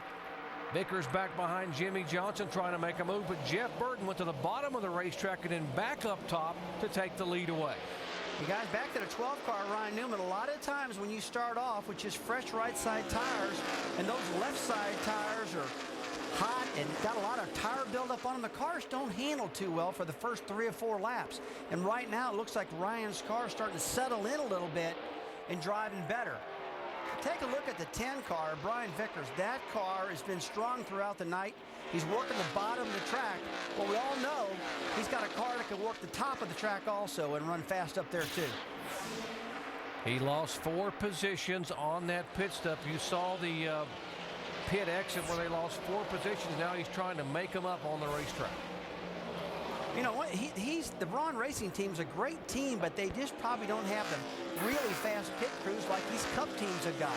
All these Cup guys really beat that team out, but he's got a fast car, can probably make it up. And that's one thing. When you have a Busch regular team, Jerry, competing against these Cup guys, it's really tough to do that because of the quality of people these Cup guys have got changing these tires now. Hard to beat these guys on pit road, and now the 20 car trying to sneak inside of the 12 of Ryan Newman. Again, Newman only has the 2 fresh tires. A 20 got 4 fresh Goodyears. More on Ryan Newman. Let's check in with Shannon. Well, as Ryan Newman gets passed by the 20 of Denny Hamlin, Matt Gimbel told me that this team has really been working on their aero package. He told me that this car right here is the best one that they have, he feels, in the fleet of cars that are back at that Penske race shop. Wanted to get Ryan Newman out there, get him some fresh air. Newman told him before the race, just get me out there. So that's what they did by taking those 2 tires, guys. Well, I think it's a good move right now. We've got about 73 laps to go, so we're just a little bit past halfway in this race right now. So if you're going to make a change, they got one more stop to do yet. They might as well find out what these 2 tires are going to do when they need to use them, whether it's going to work or not. We're riding with a real fast car right here, Jimmy Johnson. He's been coming on here right here at this part of the race. Looks like he used that halftime brake right there to adjust on his car a little bit and get it better. Take a look at 195 miles an hour into the corner. These cars, these restarts are really sailing. That was going into turn 1. That's the fastest portion of the track here at California. Mikey, can you add to that? Well, yeah, you know, I had a conversation with Chad Walter this afternoon, and he told me that Jimmy's still, believe it or not, adjusting to these Busch cars. After all, he has very little experience with them, and most of his experience is with the Nextel Cup team. And the biggest adjustment for him right now is really getting used to the downforce that he has with this Busch car and the horsepower difference. And Chad has had to coach him throughout the course of the weekend, telling him to maintain his RPMs and his momentum because it has been such a change. And just what you said is really key, the momentum. That's what these guys, when the Cup guys get into Busch cars, they find out there's less horsepower. And they just got to keep them wound up to keep that momentum going so they can stay up with them. It does take a different driving style for sure for these Busch cars than it does those Cup cars with all the power and not having the downforce that these Busch cars have. Reigning NASCAR Busch Series champion Kevin Harvick is actually driving one of his own cars. He has the 33 car and the 77 car this weekend. The 77 has Scott Wimmer in it for the first time this year. And here is Harvick back in the 33. And he is beginning to make his move now, as Harvick has gained 5 positions now since the restart. Right now he's up in the 11th position, and I really like what Kevin's doing, driving his own car. I mean, him and Delane have spent a lot of money on this team, guys, and a lot of times they're swapping drivers a lot. Had Tony Stewart driving at one time, different people in this car. Bobby Labonte. I like it when Kevin gets in his car and drives it, but hey, he owns it. He's spending the money on it. He can evaluate it and tell his guys what he needs. So good move, and I tell you, that's a car that's got a fast car, Kevin does. Here comes the 10 car. Brian Vickers now moving past the 21 of Boyer. Got Biffle in the 16 right there. These guys are racing hard, but looks like the 10 car is starting to make up some of that ground they lost in the pits. That 21 car's had so many drivers. I know. Who was it? You used to seeing Kevin Harvick drive it, and now we just talked about Scott Kevin. Wimmer. And Scott Wimmer. Now we just talked about Harvick in the 33, so hey, we'll get used to these numbers pretty soon. I got them right in front of me. Yeah, as soon as we get used to them, though, they'll change again. They will. That's something unique. Whoa, a little bit of a wiggle there by the 16 car. Something unique in the Busch Series. These guys have 4 or 5 different drivers in each of the cars. Now, we talked about the fact that the heat today has been almost oppressive. 105 miles an hour, 105 degrees outside, 140 degrees on the racetrack. What about the heat inside the race car? Let's listen to what Greg Biffle had to say. Last week at Bristol, I checked the temperature down at the floor because my feet were on fire hot. You know, I'm just like, my feet feel like they're in the oven with the doors shut. And I checked the temperature with the infrared gun. It was 238 degrees. So it's, you know, for those people that think that it's hot inside, it is very hot inside. So 238 degrees, and people, another change for the lead right here. You see Vickers going underneath Ryan Newman as he goes forward. But back to the temperature, 238 degrees. Newman taking another shot at him on the bottom, peeling around. But Vickers has got that big run on the top side of the track, and I think he's probably going to get Newman and get ahead of him with that momentum he's got right now and fresher tires than what Ryan's got at the moment. As you watch this battle on the racetrack, let me go back to the temperature a moment. I remember in the old days, before they had all the insulation that, Andy, you guys started to put underneath the cars, that drivers would climb out of the car when the race was over and have huge blisters and second and third degree burns on their heels and feet that would take months to heal. I remember at Nashville, Tennessee, one hot summer night, I was working on Darrell Waltrip's team, and he got out of that car, won the race, but he had a huge blister, and I think he's probably still got a scar from it today. And my right foot is scarred from so many blisters before we finally started cooling these cars down. But, you know, Jerry, back to the temperature like you were just talking about, I tell fans it's about 180 degrees inside the car. They go, no way, you're crazy. We just heard Greg Biffle say 238 down by his feet. These cars are hot, folks, and these air-conditioned helmets help a little bit, but these cats are boiling inside these cars. Don't tell me these guys in these race cars and the ones that go over the wall and service these cars aren't incredible athletes. They indeed are here to be able to withstand this kind of heat, this kind of stress for 2 and 3 and sometimes 4.5 hours on a Sunday in a Nextel Cup car. 84 laps of 150 are in the books. Jeff Burton was where he was back in the spring. He led just past the halfway point, but can he keep this car from fading and maybe pick up a win here tonight? This ESPN telecast of the NASCAR Busch Series is available in high definition on ESPN2 HD, presented by Vizio. NASCAR Busch competition continuing at California Speedway. Jeff Burton is our leader, has now led 3 times for a total of 24 laps here tonight. And last time by Jeff Burton's car, one of the fastest cars in the field again, but now this lap by, Denny Hamlin matched Jeff Burton for his speed on the racetrack, so it's all about track position right now, and Jeff's got some good track position. Look how far back Denny is. You know, probably about 30 car lengths behind Burton right now. And the other one we talked a lot about was Brian Vickers, and he just bested the lap time of Jeff Burton also. So now these guys are kind of settled in, and Burton's been working the bottom side of the track, taking a short way around, guys. Pace is a little bit faster than it was earlier. The track's cooled down some. Now we got this 10 car here, and Brian Vickers trying to run these guys down. The 10 car, the crew a moment ago, and some of the spotters have noticed some issues, possibly some trash or something on the grill of his Toyota Camry. Talking about the temperatures coming up on that 10 car. We see a little debris right on the center part of the nose above the word Camry. And Andy, how much does that affect the car? I mean, it looks like about 5 inches there. It's got the grill blocked off. It looks like it's got about 20% or more of the grill blocked, so I'm sure the temperature's gone up.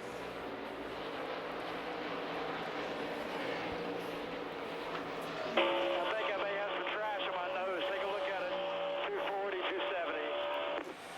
Temp on the trash. Watch your temp. Temp or just run so we don't, if it starts blowing water, we can run as long as it don't blow water. If you think you can catch Jimmy, I'll get with Stevie and let him know. Just tell me how our tops look. We heard him talk about the 240, 270. That 240 number is his water temperature. The 270 is the oil.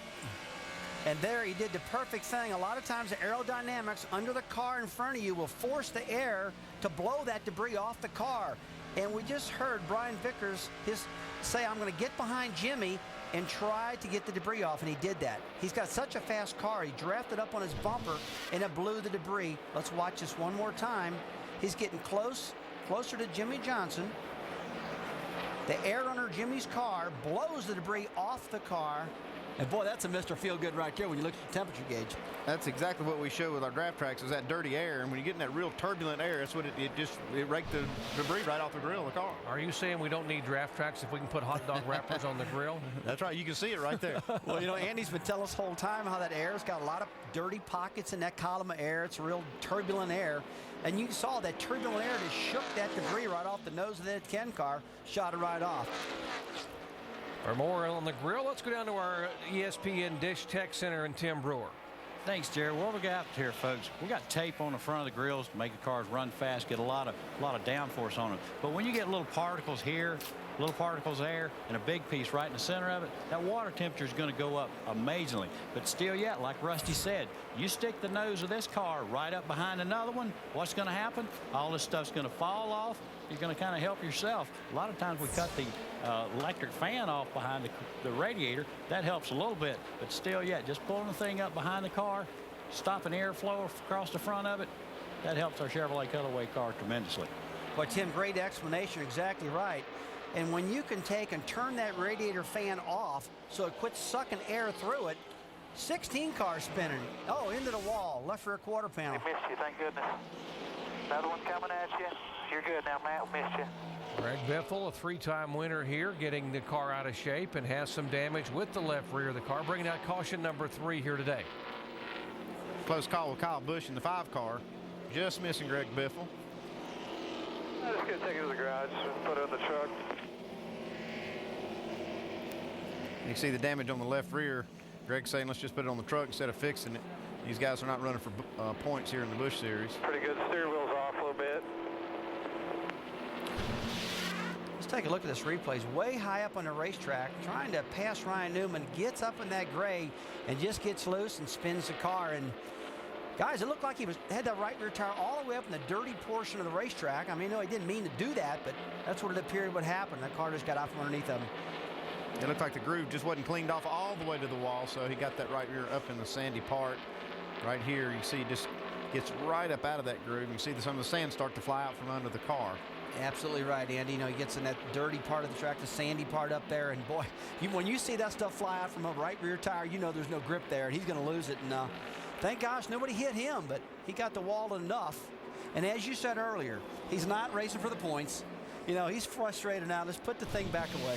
He's got to consider the big picture. He starts 10th tomorrow in the 500-mile NASCAR Nextel Cup event. He's still 15th in the points. He has an outside chance, albeit slim, of getting a shot to get in that chase to the championship. So he's got to look at the big picture and what's going to happen here tomorrow night. He's on pit road, and they'll go to work and changing tires, but pretty heavy damage. And this is a Busch team. They want to keep racing. They're trying to fix the car and get back out there. Now, they want to keep competing here tonight. If they can get it fixed, they'll get him back out there. Yeah, they'll try to keep the points up in this number 16 car, but what you got to do is keep the attitude of the driver up. Because now Greg Biffle's like, man, I don't want to go back out and just ride around. I got 55 laps to go. But if you want me to take one for the team, I'll do it. He's saying let's take it to the truck. Pit stop should become the order of the day. 55 laps to go. Looks like you're probably a little outside the fuel window, but who knows? With some yellow flag laps, you might get a chance. Here they come. Burton, Hamlin, Jimmy Johnson at 55 miles an hour. Dave?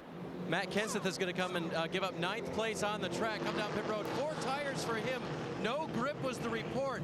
Now, Drew Blickensurfer, his crew chief, believes this set of tires will actually remedy the situation with maybe just a slight air pressure adjustment, Shannon. Well, Dave, Clint Boyer told his crew chief that he thinks he might have a tire going down. He feels a little bit of a vibration.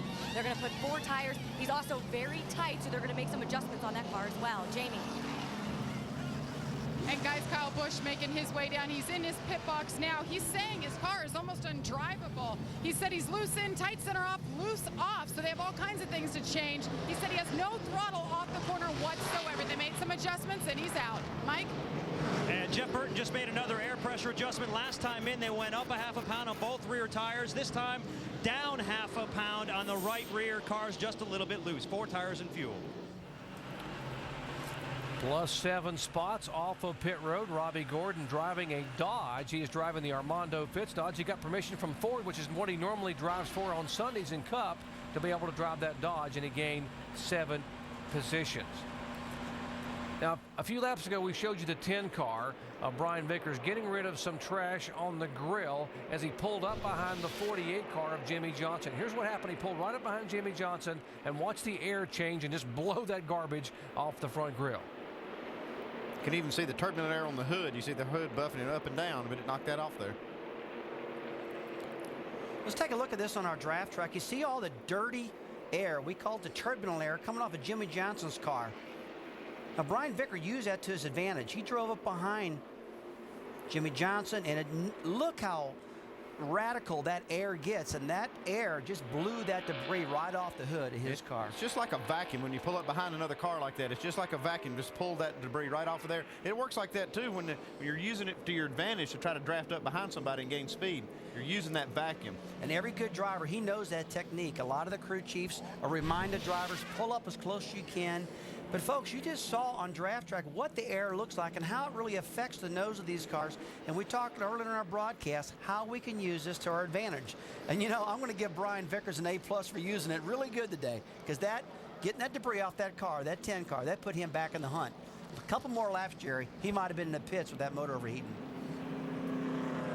77 car is the lucky dog tonight. That is Scott Wimmer driving for Kevin Harvick. Normally drives for Richard Childress, just making his first start in the 77 car. It's had 5 different drivers this year. Wimmer possibly looking, has a lot of options for 2008 for driving in the Busch car, maybe in the Cup car, given that car ride tonight. And by the way, a moment ago, as you watch this pit stop, the 22 car of Robbie Gordon, we are being told now by the folks in the pits, did only change 2 tires. That's why he was able to gain so many positions on this pit stop.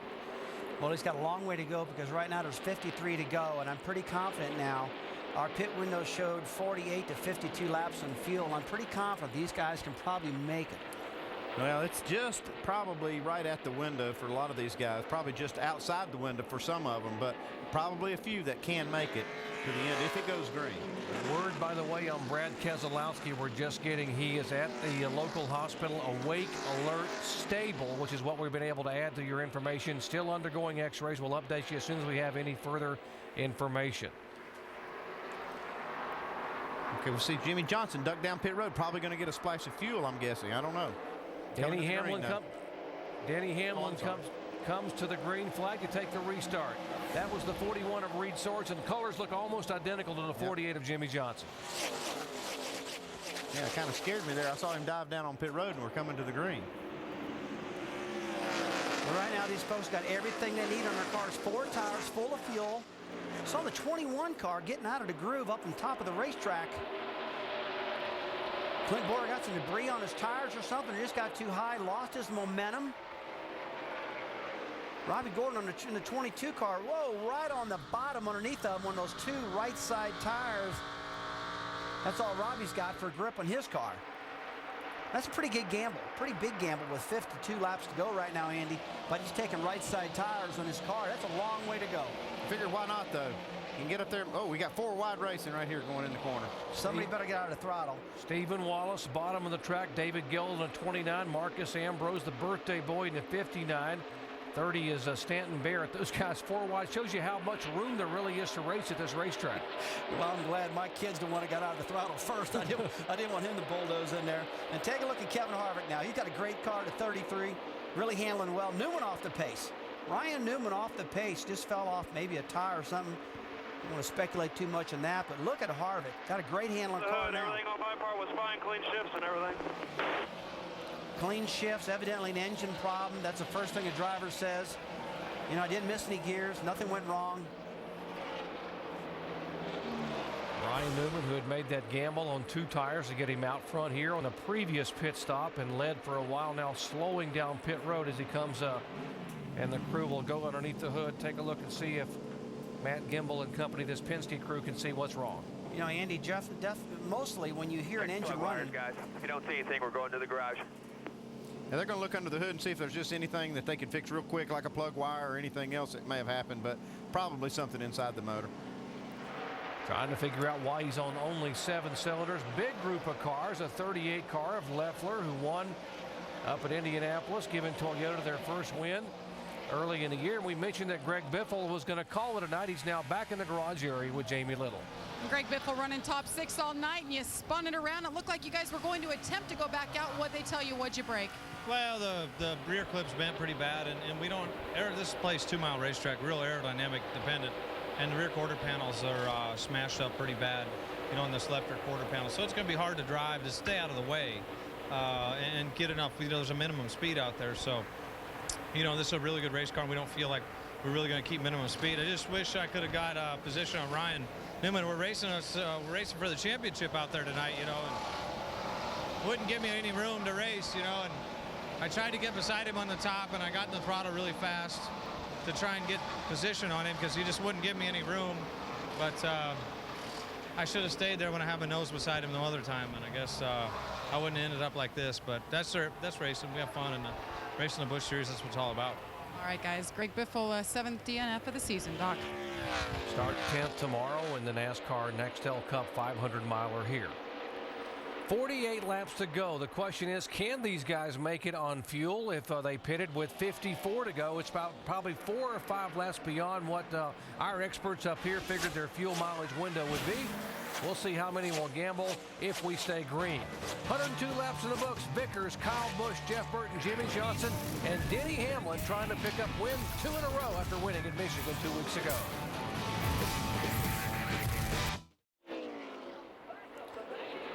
Welcome back to California Speedway. The 9 car just now spinning in the turn, bringing out caution for the 4th time and out Casey Kane, who won both Cup and Busch Series events here last fall. And of course won last week at Bristol, Tennessee, looping that Dodge around. Didn't seem to have any contact with the car, and he's now back underway. Now, one's got to wonder, though, the damage. Maybe just the wall. Actually, I don't think so, but he just spun probably all 4 tires. Tires are flat. I didn't hit anything, but my tires are flat. That right front tire is flat.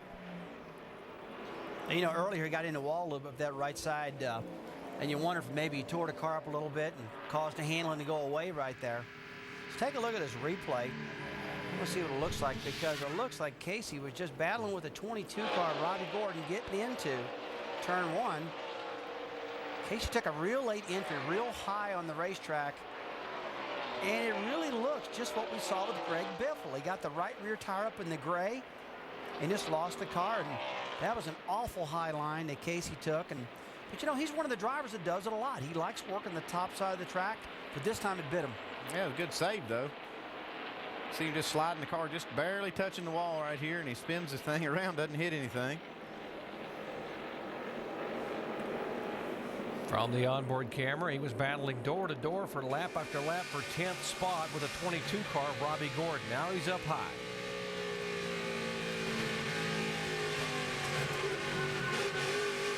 Coming inside. You're all right, you're all right.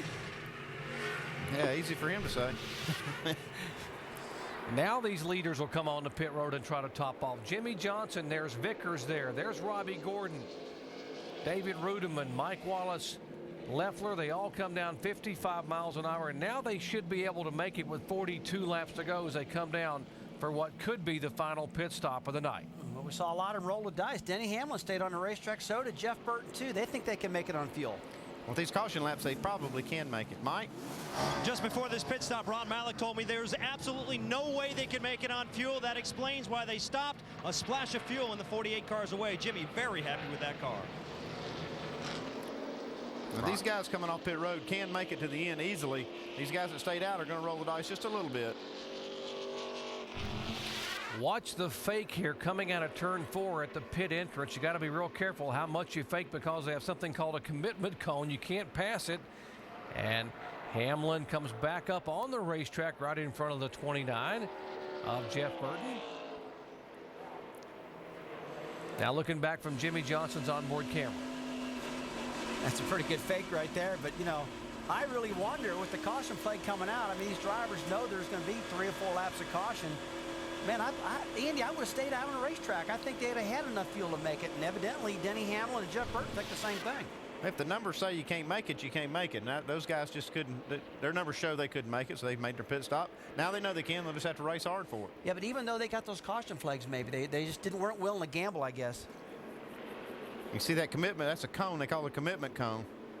Last week, Kyle Busch was at Bristol trying to get on pit road, and looked like he was going to go down pit road and decided at the last second not to.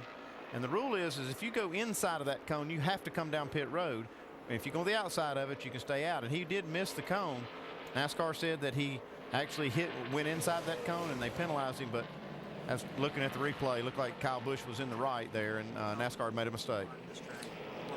NASCAR admitted they made a mistake until they talked to the team when the race was over. And the good news for Kyle Busch was he went all the way back to about 29th spot and drove all the way back to finish 4th at Bristol when the night was over. Yeah, but look where his commitment cone is, Jerry. It's nothing like Bristol where they can be on asphalt. If they try to turn back on a racetrack, they're going to be up on the grass. Look at this thing. So, I mean, it's if they tried to dart back up right through the grass, and no driver would do that. And every racetrack is different where they have this, and they have to put it in different locations because of the design of the racetrack. So everyone's different. Jamie? Jamie, what's going on down there? Well, we caught up with Ryan Newman. You know what they always say, cautions breed caution. So, Ryan, this incident happened a couple laps ago. What happened to your car? We just dropped a cylinder, and it was best to get out of everybody else's way. You can't really run around this place at 7 cylinders. You can in Bristol, but not here. And it's a good run going for the Kodak Dodge. We made some adjustments. We got off sequence, got back on sequence, and that was our chance to show what we had, and it just never happened. How about battling with Greg Biffle? He said you're racing him like you guys are racing for the championship. We were running hard. I left him a lane on the outside, and I think he just either got dirty air or lost it. But I left him a lane on the outside of it. He can't be too mad. All right, Ryan Newman's out of the race, guys, but still smiling. Ryan Newman led some laps here after that pit stop for 2 tires, able to get out front. Now the engine problem puts him out for the night. Denny Hamlin, the leader. Jeff Burton, Kyle Busch. After that penalty for too fast exiting, he now finds himself all the way back up in 3rd spot. Matt Kenseth and Kevin Harvick driving his own car is 5th as they head down for the restart.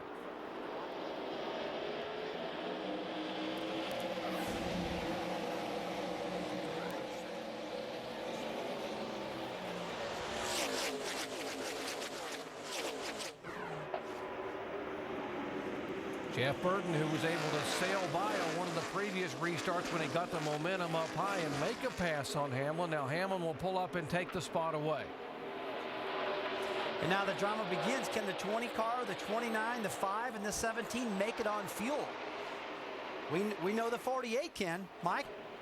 Well, the question is for the 29 car. I spoke with Ronald Jones, the engine guy for that car, just before that round of pit stops. He calculated they were 3 laps short on fuel. The plan was to come down pit road, but a miscommunication on the radio resulted in something different. Pat, you're going to have to holler quicker. You're going to have to holler quicker.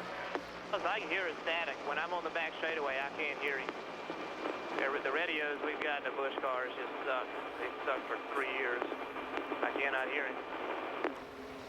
And they've been coaching Jeff Burton on the radio, trying to get him to save fuel, but they still think they may be 3 laps short. They're looking for some caution laps, guys.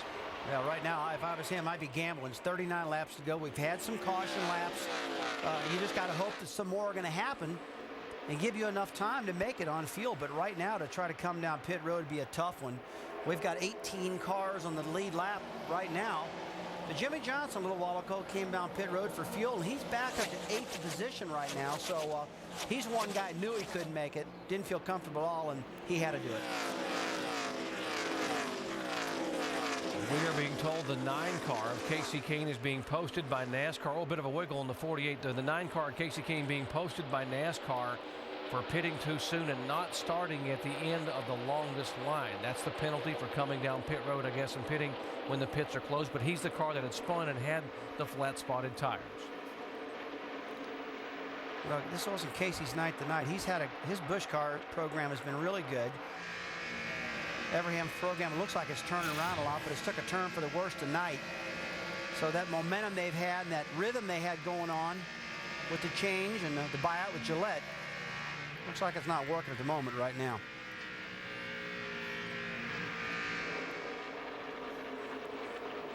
Denny Hamlin is the leader. Jeff Burton is 2nd. Kyle Busch, Matt Kenseth, he's coming. He's a 4-time winner here. Kevin Harvick, Boyer, and in the 7th position is Carl Edwards, who is the NASCAR Busch Series points leader. There's the 60 car. He has not had a top 10 finish in the last 4 races. We talk about it being a tale of 2 seasons for the 60 car. And he won 4 times, Andy, in the first 15 races, but hasn't won since the first week of June. And he started this race off without, really a very good car, and they've worked on it. Now here he is up in the top 10 solidly, racing Jimmy Johnson. Now Jimmy's got a little better car and some fresher tires, I think, than Carl does, but he's done a great job of getting his car up in the top 10. Challenge for the lead up front. Kevin Harvick, Jeff Burton trying to get on the inside of the 20 of Kevin Hamlin. Denny Hamlin. And evidently Jeff's not going to try to save any fuel. He's just going to gamble. And look how low he's running. He's just dead on the bottom of the track. And Denny Hamlin had that right rear tire up in the gray where you saw Casey Kane and Greg Biffle lose it before and crash. So, I mean, he's flirting with disaster way up on top of the track like that. 35 laps to go to settle it here at California Speedway. Denny Hamlin all the way up on the outside. Jeff Burton, the new leader, back in just a moment. Okay.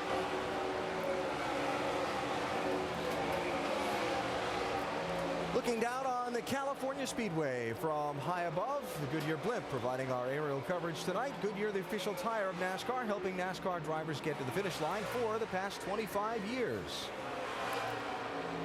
Getting down to the final stages of this one, Jeff Burton is out in front. He's motored away from Denny Hamlin and Kyle Busch, who have been putting on a pretty good fight for second and third positions in these last couple of moments. Nice rally by Kyle. I'll tell you, this is the second week in a row we've seen this from Kyle Busch, going all the way to the back of the field and marching his way back through the field. He's all the way up to third position here. Last week he did it. He got all the way back to fourth. It's unbelievable what he does when he gets a little bit of a burr in his saddle. Kyle made a green flag pit stop at lap 45, got tagged for speeding exiting pit road, had to come back in under the green at lap 46, dropped to 16th, and has rallied his way up into contention.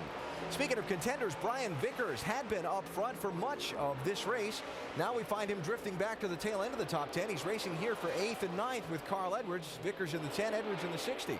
Brian's speeds fell off a little bit in his lap times. Early in the race, he was probably a tenth to 2 tenths quicker than everyone in the race field, but he slowed down a little bit. I don't know if it's tires, I don't know what it is, but he's struggling getting that car back up to speed. He was the class of the field early.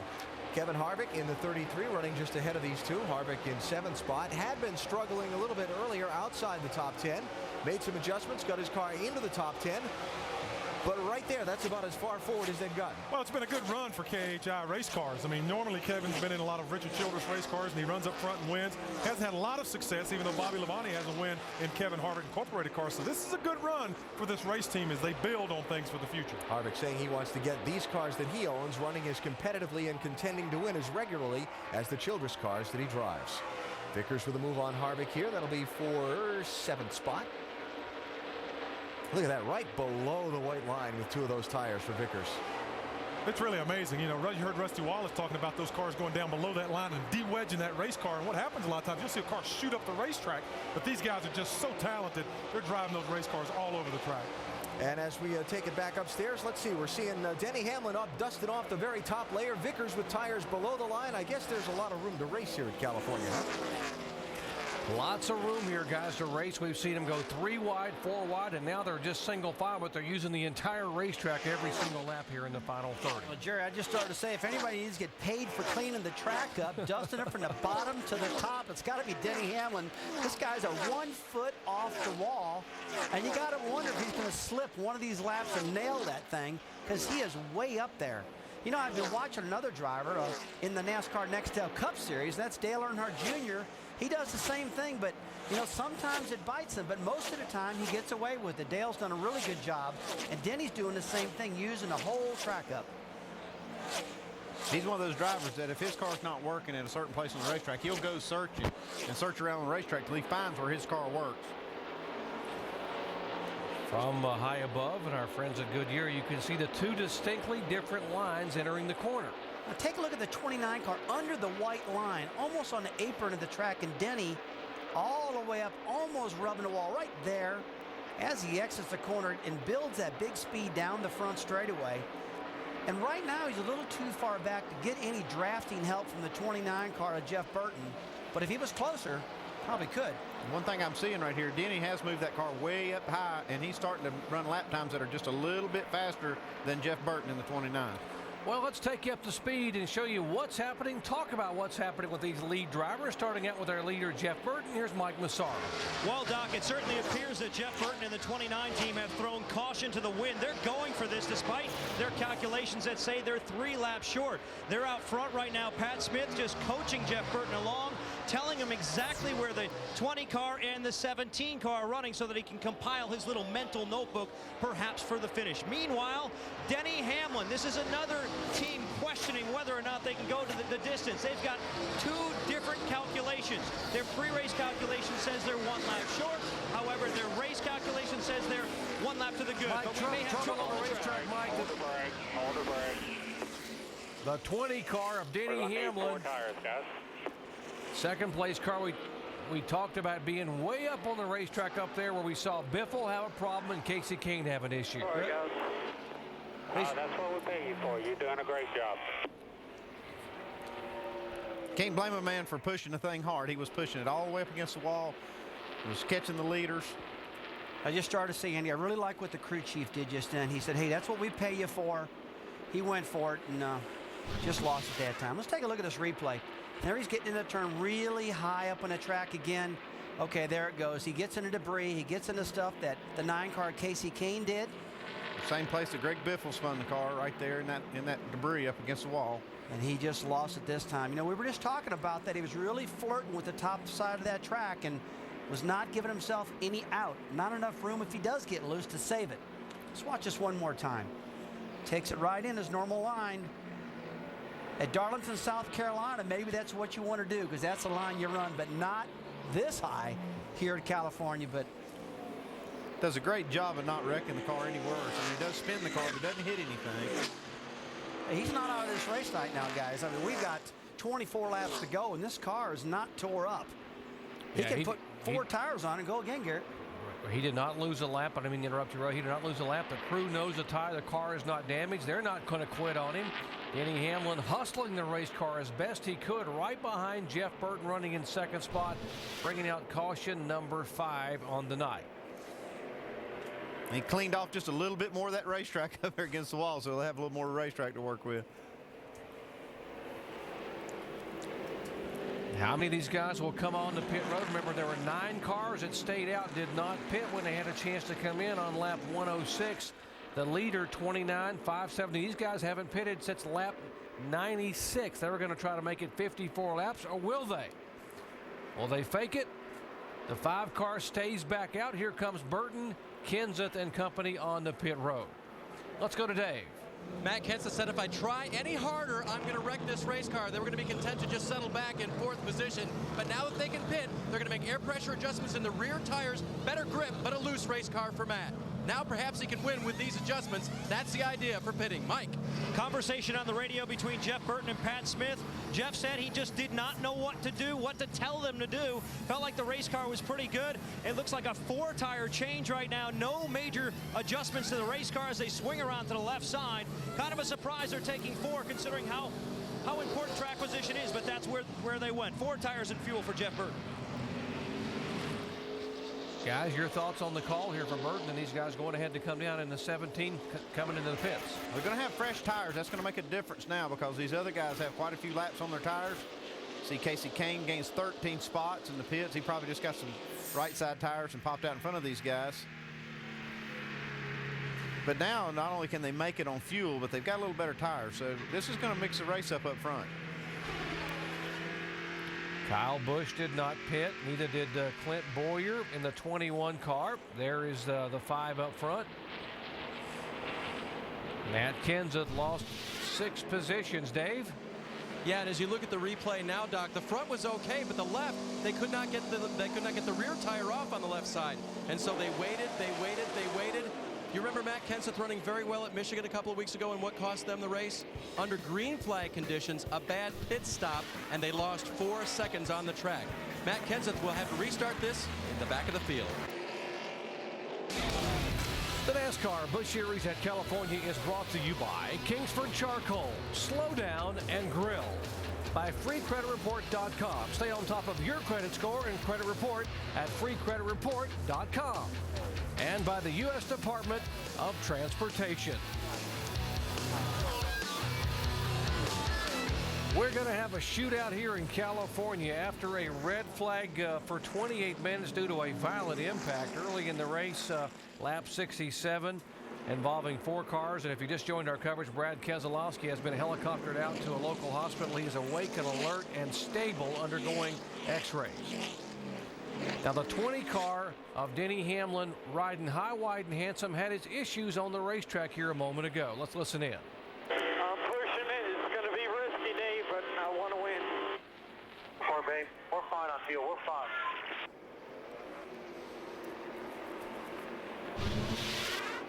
That was just before the spin, and here's what happened. He was going to push the car and push it, and he was just hustling it for all he was worth. But you got to hand it to him. He pushed it, and he lost it, but he didn't crash it. He barely missed that wall, and now he's back in with 4 tires on this car. He's lost some track position, and it's going to be good. It's going to be cool to watch him. I just can't wait to watch him come through this field now. Final laps, it'll be 20 to go here as Kyle Busch will lead him down. Pace car pulls away. Let's listen into the drivers and spotters as we go full throttle. Green flag, green flag. 1 flag. Clear low. Clear low. 3 laps. Inside. Go there. 29 outside, 3 wide, you're in the middle. In the middle, clear high. Clear low. Clear all around. 2 cars behind you. Bottom of 3. Looking inside here. 3 wide middle. 3 wide middle. 3 clear, clear.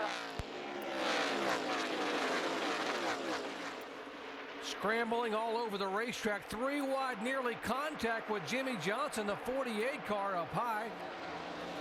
McMurray in the 26 making a move down on the bottom of the racetrack. Denny Hamlin just diced himself to the field, passing 4 or 5 cars, and he is flying. I mean, he took a real nervy move on the bottom of the racetrack, got behind Robbie Gordon, worked Robbie up the racetrack, and now the 29 car, Jeff Burton. That is his team car, the 21 car of Clint Boyer, and trouble. Here's the 17 car involved. Vickers involved. And our points leader, Carl Edwards. Oh, heavy contact. Stephen Light head on with the 17 car. All right. How bad are you, bud? Oh, we're done. Caution coming out for the 6th time tonight. At least a half a dozen cars involved, and now the 10 car of Brian Vickers, who had led twice for 37 laps. There's our points leader, Carl Edwards. Bang the hood down. We've got water pressure. Steering wheel's pretty straight. Let's work on it. Let's not go a lap down. Let's get back out there. Well, if he could see what that car looks like, it's a little easier than, you know, not go a lap down. That thing is tore up. And take a look at the 17 car of Matt Kenseth. He is really tore up. And Stephen Light just nowhere to go. Got caught up in the accident. Just after so much smoke out there, guys, and to try to drive through all that smoke and make it, it's really a tough thing. And that's what's happened to Stephen Light. He's had a good year all year long, winning that race in Kentucky. Let's take a look at this replay, guys. 4 wide right here. So everybody just looking for some racing room, and Matt Kenseth just gets a bump from behind. Well, Brian Vickers has had a fast car throughout the night. He gets taken out in our points leader. There's nowhere for these guys to go, and then Stephen Light comes in there in the 90 car, makes contact with Matt Kenseth. Boy, Andy, when you're behind there as a driver and you're seeing all that smoke and debris and stuff flying, I mean, you take a calculated guess. Should I go high? Should I go low? And sometimes, man, you just miss it. And right now, with so much debris, these guys can't see where they're going. And that happened. 4 wide. That's Kelly Byers, the 47 car, as the 17 came across. That was the initial contact, and then the 17 collects the 60 and the 10. The guys, it looked like Matt Kenseth really thought he was clear, and he just wasn't clear. And come across the hood of Kelly Byers, and they were swapping back and forth so fast, and he just didn't clear them. Watch from Jamie McMurray's onboard camera here in the 26 cars. Let's take a look at Kenseth. There he is. He comes over. See, just barely clips him, but just didn't have enough room, and that was a pretty nervy move. Dave, you got more? Yeah, Rusty, he talked to his crew right after that, and he confessed, hey, my bad, Bob, and he was talking to Bob Jeffrey, a spotter, about that move. He said, I thought the 47, he implied that the 47 might have given a little bit more, but Matt took responsibility for that because he had not been cleared by a spotter. Yeah, I mean, that's good that Matt did that, because it's clear that, you know, Kelly Byers didn't do anything wrong whatsoever. In fact, Matt had more speed going and just miscalculated. These guys were going for it. They were 4 wide. Pandemonium breaking loose on the back straightaway, and the big one happened. Looks like it took out about 4 cars here. There's 20 laps to go. These guys are trying to get in position for a good finish. Carl Edwards was just sailing by on the high side, just minding his own business, and suddenly with the contact, he ends up getting the 17 car in his left front fender. And of course, the 10 car right behind him ends up barreling into the back of this 60 car. So damage on the front and the rear, and that's what happened with the front end of Matt Kenseth's car. After the contact, there is the Toyota that was so strong here in the first 75 laps, leading some 37 circuits at California for Brian Vickers. You know, this Owners Championship point fight, Jerry, is starting to get messed up again now. The 29's having a great day of Jeff Burton, and the 60 car of Carl Edwards, he's falling back, and these owners, Roush and Richard Childress, they're going for it. They want this title. And right now, Edwards is having some terrible luck. Just can't seem to get on track, and we haven't seen that all year long. Carl Edwards, we talk about the tale of 2 seasons. He won 4 times in the first 15 events, but he has really struggled. Look at his last 4 finishes, 3 out of the top 25, and then trying to get a top 10 finish at Bristol, Tennessee. Now, the car he is driving here tonight was the car he ran at Kentucky when he thought he had a great run going until this happened late in the race. It's him and Stephen Wallace were going for the lead, running first and second. Both collided. Chicago, take a look at this one. Having problems with this number 60 car, off the pace again. Montreal suspension parts on the back of the car, track bar on the back of the machine, cost him a top 25 finish. Watkins Glen, the same thing. They had rear suspension broken there at Watkins Glen. At Michigan, up high, right in front of the 41 car. Just a bit of a nudge, and he spins the car around and just has not had any kind of luck here in the last half dozen or so events. And you got to have luck on your side, and luck is everything in the world. We know he's a great driver, and he's doing a good job. He's lost some rhythm right now. And he's looking really good for the Drivers' Championship right now. But the Owners' Championship, which is a very, very important thing, he's not looking good right now there. And Jeff Burton running second right now with the best tires. Kyle Busch is the leader, and he hasn't been on pit road since lap 96. So looks like Jeff Burton sitting in the catbird seat here with 4 tires for a good finish here. The 60 car of Carl Edwards came in with a 42-point lead in the owners' points for Roush Fenway over Richard Childress and the 29 car, by virtue of the fact that this 29 car, after leading at Bristol, ended up being caught in an accident at Bristol and finished 40th. Well, tonight it's just the other way around. Well, Scott Wimmer, I'm sorry to interrupt you, but Scott Wimmer drove this 29 car a lot this year, did a fantastic job for Richard Childress, and really got it high up into the Owners' Championship points. But man, when you bolt Jeff Burton in this thing, it really takes off. And I think Jeff has been able to help Scott, and that's one of the reasons that Kevin Harvick had so much confidence in Scott Wimmer that he put him in his own car, the 77. So when I look at this 29, I think a lot about Scott Wimmer because he's done so well in it.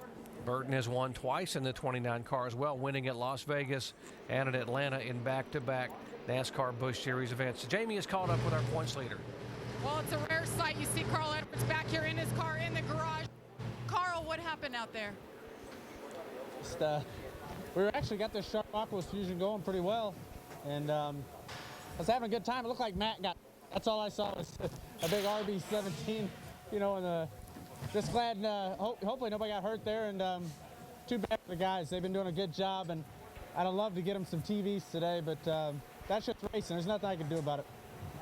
PK prides himself on 0 DNFs. You guys have technically not DNF this season. How important is it for you guys to get back out there and get some more laps, Carl? Well, just take a look at how hard they're working. I mean, we don't want any DNFs. We have a lot of pride on this team, and you know, we really are shooting for that Owners' Championship right now, and this isn't a good night for us, but I got the best guys in the business, and they're doing, you know, working as hard as they can, and we'll see what happens. All right, guys, they're working in the car, on the front of the car, and I have no doubt they're going to try to make their way back out there, limping or not. A lot of pride in that team. Andy, you've been where these guys are working so hard. You know what it feels like to be down there and be under so much pressure to try to get this car back on the racetrack. You just try to assess what you got, the damage, and try to cut off the things that don't matter and try to get the car back out there. You want to make sure you don't have a problem with it once it goes back out there. Well, right now, the battle right here, the 5 car and the 29 car, Jeff Burton. Jeff's got better tires on this car, should have better grip, should have a faster car. And, you know, I got to admit, guys, I was wrong. I really thought the right move, and I'm not wrong yet, Andy, but I really thought the right move was to stay out with the 5 car, you know, keep that track position.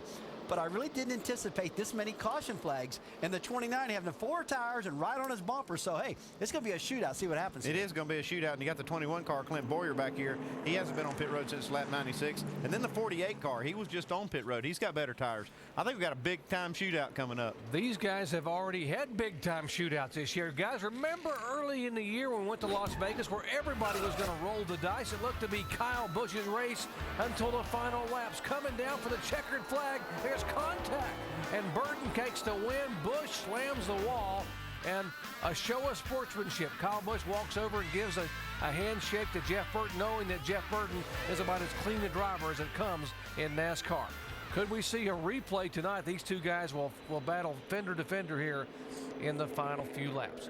Jamie is caught up with Brian Vickers. Well, you guys talked a lot about him tonight. One of the fastest cars out there, led 37 laps. Brian, what is it going to take to get one of these things finished? That's a great question. It seems like something always seems to bite us. You know, tonight we had a really, really strong car, especially on long runs. We definitely weren't as good as some guys the first 10, 15, maybe 20 laps. But the second half of the run, we were a rocket ship. And, you know, I mean, everybody did a good job. There was really nothing we could have done there. I think it was the right call to come in and get 4 tires. We were getting ready to smoke those guys that didn't get tires, and I don't know what happened, who wrecked who, or who got into who. I don't think it was intentional. I think it was just one of those accidents. But, you know, Fort McDowell coming on board this weekend was great, and Toyota, they got a great car here in the Busch Series, and I want to thank Braun for giving me the opportunity. The resurgence of Toyota, you're going to be back in a Toyota tomorrow. What'd you learn tonight maybe that you could take tomorrow and perhaps get to victory lane for the first time? Oh, I definitely learned some stuff, but see, you know, it's not just you and I talking. There's a bunch of other people listening, so I can't tell you all those secrets. You know, we definitely learned some things tonight that we're going to apply to the Cup race tomorrow and hopefully get that one in victory lane. All right, guys, he remains optimistic, and we will see Brian Vickers back in the car here in the Busch Series a few more times. You know, talk about learning things. Andy, we've talked, you and I, a lot on this broadcast about what these guys can learn driving a Busch car versus a Cup car, and I hear air pressures a lot. Well, that's the biggest thing that's common between these cars. The cars are different. The Busch cars are shorter on wheelbase, and they got different air packages. But the one common denominator is the tire. The tires on these cars are the same as they'll run tomorrow. So things that they can learn about air pressure and the way the tires fall off and what 2 tires versus 4 tires will do, these guys can carry into the Cup race. Well, the Busch car's got a 105-inch wheelbase compared to the Cup being 110, a bigger rear spoiler, a smaller motor. But like you said, one common thing is that tire. And Jerry, I really think that's what they're going to learn a lot on is this tire tonight, and that's going to help them tomorrow. Let's look back at some situations involving these same drivers. How about Chicagoland? Remember this fake out on the pit stop late in the race there? Looked like the 29 was going to come on the pit road. He and the 21, Harvick, go back on the racetrack. Busch ends up making the pit stop, and it ended up costing him a chance tonight here. The 29 car is going to come on, and it's Busch that comes back up and doesn't pit. So Kyle Busch has tires that have been on since lap 96. Jeff Burton has been in. His tires were put on lap 127. 31 laps difference in the tires between the 5 car and the 29 car here in this final 12-lap shootout. And let's don't forget about that 20 car, Denny Hamlin. He hadn't given up yet. He's right there in the mix. Well, that's the guy you better keep your eye on now because he's mad and he's hot and he's out to prove a point that he can get from the back to the front, and he's been really fast. And we know he's not afraid to use the top of that racetrack. And if you like what you saw tonight with NASCAR Busch Series racing on a very wide, very competitive California Speedway, you're going to like it even more tomorrow night because we got 500 miles of NASCAR Nextel Cup action presented by Principal Financial, 7 o'clock Eastern Time. Live flag-to-flag coverage. Kyle Busch, by the way, will start 5th tomorrow night, and brother Kurt Busch will lead him down to the green flag. Kurt Busch picking up his first pole of 2007 in the 2 car.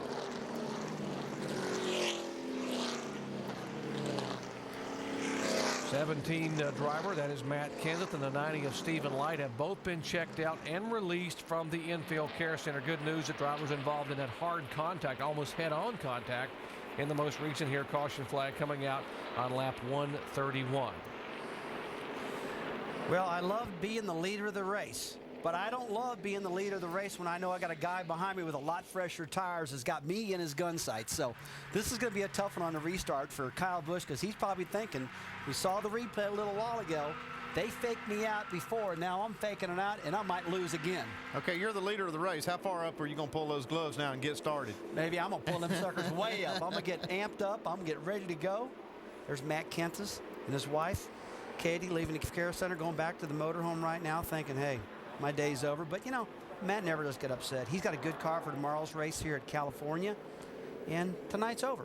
A lot of experience behind Kyle Busch, the 29 of Burton, the 21 of Boyer. Then there's the reigning Cup Series champion, Jimmie Johnson. But I will tell you this, Kyle Busch has always been really good at this racetrack. He got his first Cup pole here at the age of 19 in February of 2005, and he still holds the record for the youngest winner in NASCAR Nextel Cup competition. Guess where it came? Right here in fall of that year at the age of 20 years and 4 months. So this track has been really good to Kyle Busch. Well, Jerry, if I want anybody driving my car with 10 laps to go, I definitely put Kyle Busch in the car, because we know he's really good. He's fast, he's really nervy, and he's going to go for it. Here's the problem, Jeff Burton is too. Yeah, there's some other fast guys back there too, Jimmie Johnson and Denny Hamlin. Don't forget about Clint Boyer in that 21. This is going to be a good shootout here. And Kyle Busch, he likes to drive a loose car, doesn't he? And he might get really loose in this restart. It's going to come down to a 10-lap sprint race at 190 miles an hour at California Speedway. Glad to have you with us here. NASCAR Busch competition. Kyle Busch in the 5 car. Jeff Burton in the 29 car, the 21. Clint Boyer, the 48 Cup Series champion. Jimmie Johnson, Denny Hamlin, all the way back to 5th spot after that spin. Well, that 35 and that 25 that are lapped down on the bottom, they're probably thinking, I need to get out of the way, because these guys are going to be coming for us. I know that 20 cars, they're going to try to get to the front. And the lap cars, they don't want to be in the way right now with 11 laps to go, because these guys are going for it. Remember, the 29 and 21 are teammates, both owned by Richard Childress Racing. Here they come. Who's it going to be? Green flag, and Kyle Busch takes off.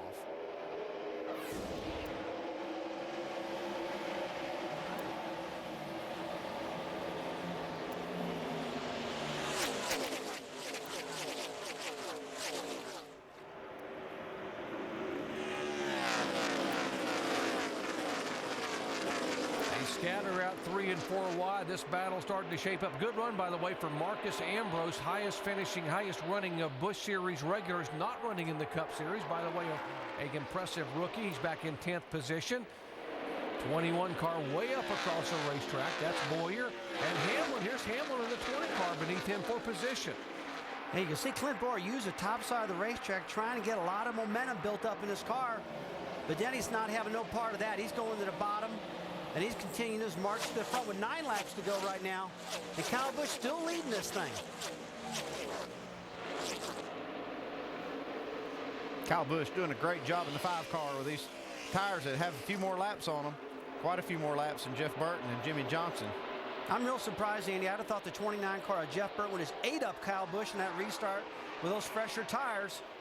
But it's not happening right now. But look how low that Jeff's been running on the racetrack. Almost half the car underneath the white line in 1 and 2. And we generally don't see that a lot at this track, like we were talking earlier. 8 to go. He's all yours. Go get him. Gaggle of cars left side of your screen as they are scrambling for position. David Reagan is there. Wimmer in the 77 car, bottom of the racetrack. There's Marcus Ambrose in the 59, the impressive Australian rookie.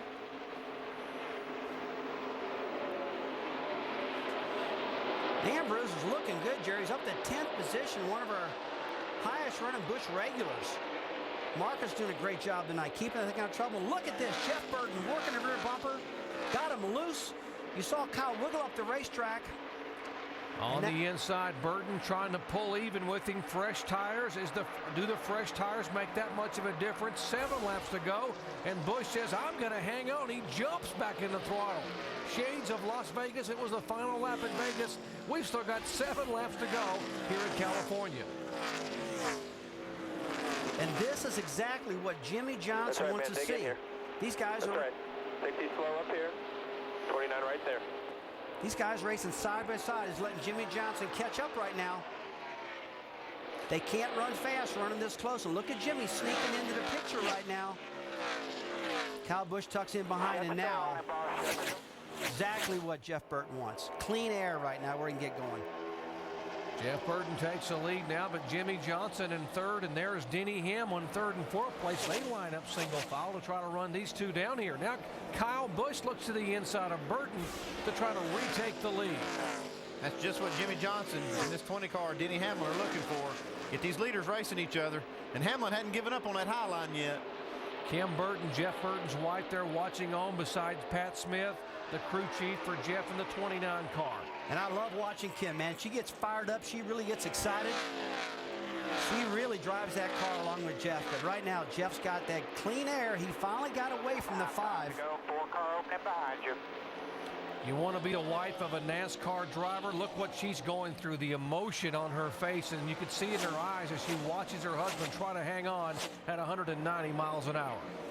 Guys, what you need to do is get Kyle Busch off your bumper. And he finally got the 5 off his bumper, and that's what's really let him turn loose. Now take a look at Denny Hamlin and the 48 of Jimmy Johnson dueling right now. Hamlin had the pass almost made, Andy, then Johnson used the high line to go back by. Yeah, it's one of the 20 car Denny Hamlin just not been able to make the bottom of the racetrack work for him. That's why he was using that high line earlier. Looks like he gets through the middle of the corner real well on the bottom, but he just can't get off the corner that way. He always seems like he gets his car really wound up at the top of the track, Andy, and gets that momentum. But Jimmy Johnson has took his line away. He just can't seem to get it. You see Denny committing to the bottom, which he hasn't done all night long. It's always been the top of the track. You see, go through the middle of the corner. He makes up a little ground, but he needs that extra room there coming off the corner, and Jimmy Johnson's just sitting there in that groove.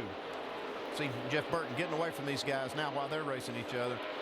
Jeff Burton's got a really good car here in the late stages. Great rookie battle here. The 6 car, David Reagan, leads the Rookie of the Year, the bestest Rookie of the Year point standings by 25 points over the guy that's running to the outside of him, Marcus Ambrose.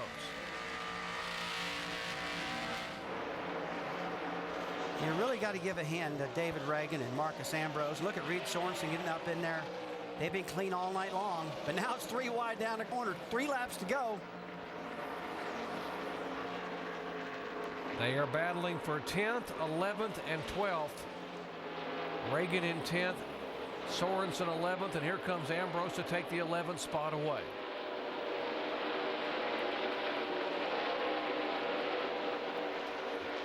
This battle continues for the 3rd position. The 20 car of Denny Hamlin now, as you said, Andy, uses the high side where he's run so well most of the night to make the pass. And he's finally got his groove now, and he can just let the car go where he wants it to go. Just doesn't have quite enough time to run down Jeff Burton up there leading the race. But Andy, it looks like he's got enough confidence in his car right now to use that top side again and go after Kyle Busch to at least bring this thing home into 2nd place. The same thing here. He just uses that bottom of the race. Gets through the middle of the corner real well on the bottom, but just can't make the pass. Now here, the 5 car's moving. Looks like he's going to try to break the draft moving down with the low side. Trying to break that column of air. You talked about the draft, Andy, and he's trying to kill that straightaway speed that the 20 car Denny Hamlin's getting on him. And it looks like right now, if anything is going to happen, Denny's going to have to commit to the top of the track again where he's been so strong if he's going to get around Kyle Busch. I don't believe Kyle's going to give him that top lane. 2nd, 3rd, and 4th entering turn 1. The leader who has taken the white flag, Jeff Burton. There he is sailing up the back straightaway. This is Burton's 8th start at California Speedway. He has never won here, finished 2nd twice. He pulls away now by some 4 seconds over this battle for 2nd, 3rd, and 4th. Here comes Jeff Burton out of turn 4, and he will pick up his 3rd win of 2007, his 25th career NASCAR Busch Series victory for Jeff Burton. It's Busch, Hamlin, and Johnson finishing 2nd, 3rd, and 4th. Way to go, boss. They want to get you in victory lane as soon as possible. They're running out of TV time.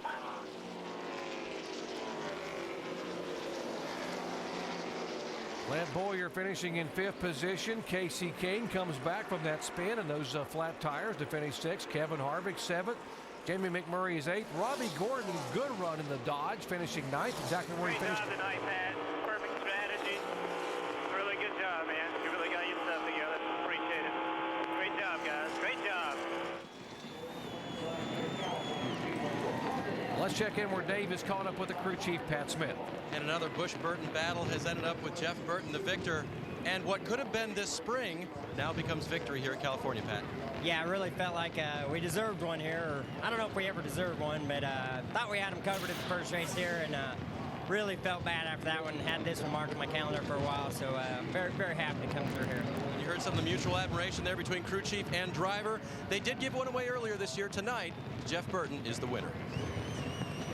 And Jeff Burton had the fastest car, guys. I mean, he just didn't luck in this thing at all. He flat dominated the last part of this track, 0.2 of a second faster every lap at the end there.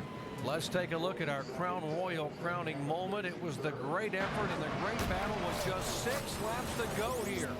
Kyle Busch, the leader. Here comes the 29 car of Jeff Burton to make the pass on lap 144, all the way down on the inside of the racetrack, and the fresh tires for the 29 car paid off. Burton getting by. Kyle Busch couldn't quite hang on, and that propelled Jeff Burton to his 3rd win of the 2007 season, his 25th career victory, which breaks the tie for 4th all-time in NASCAR Busch wins with the veteran Tommy Houston.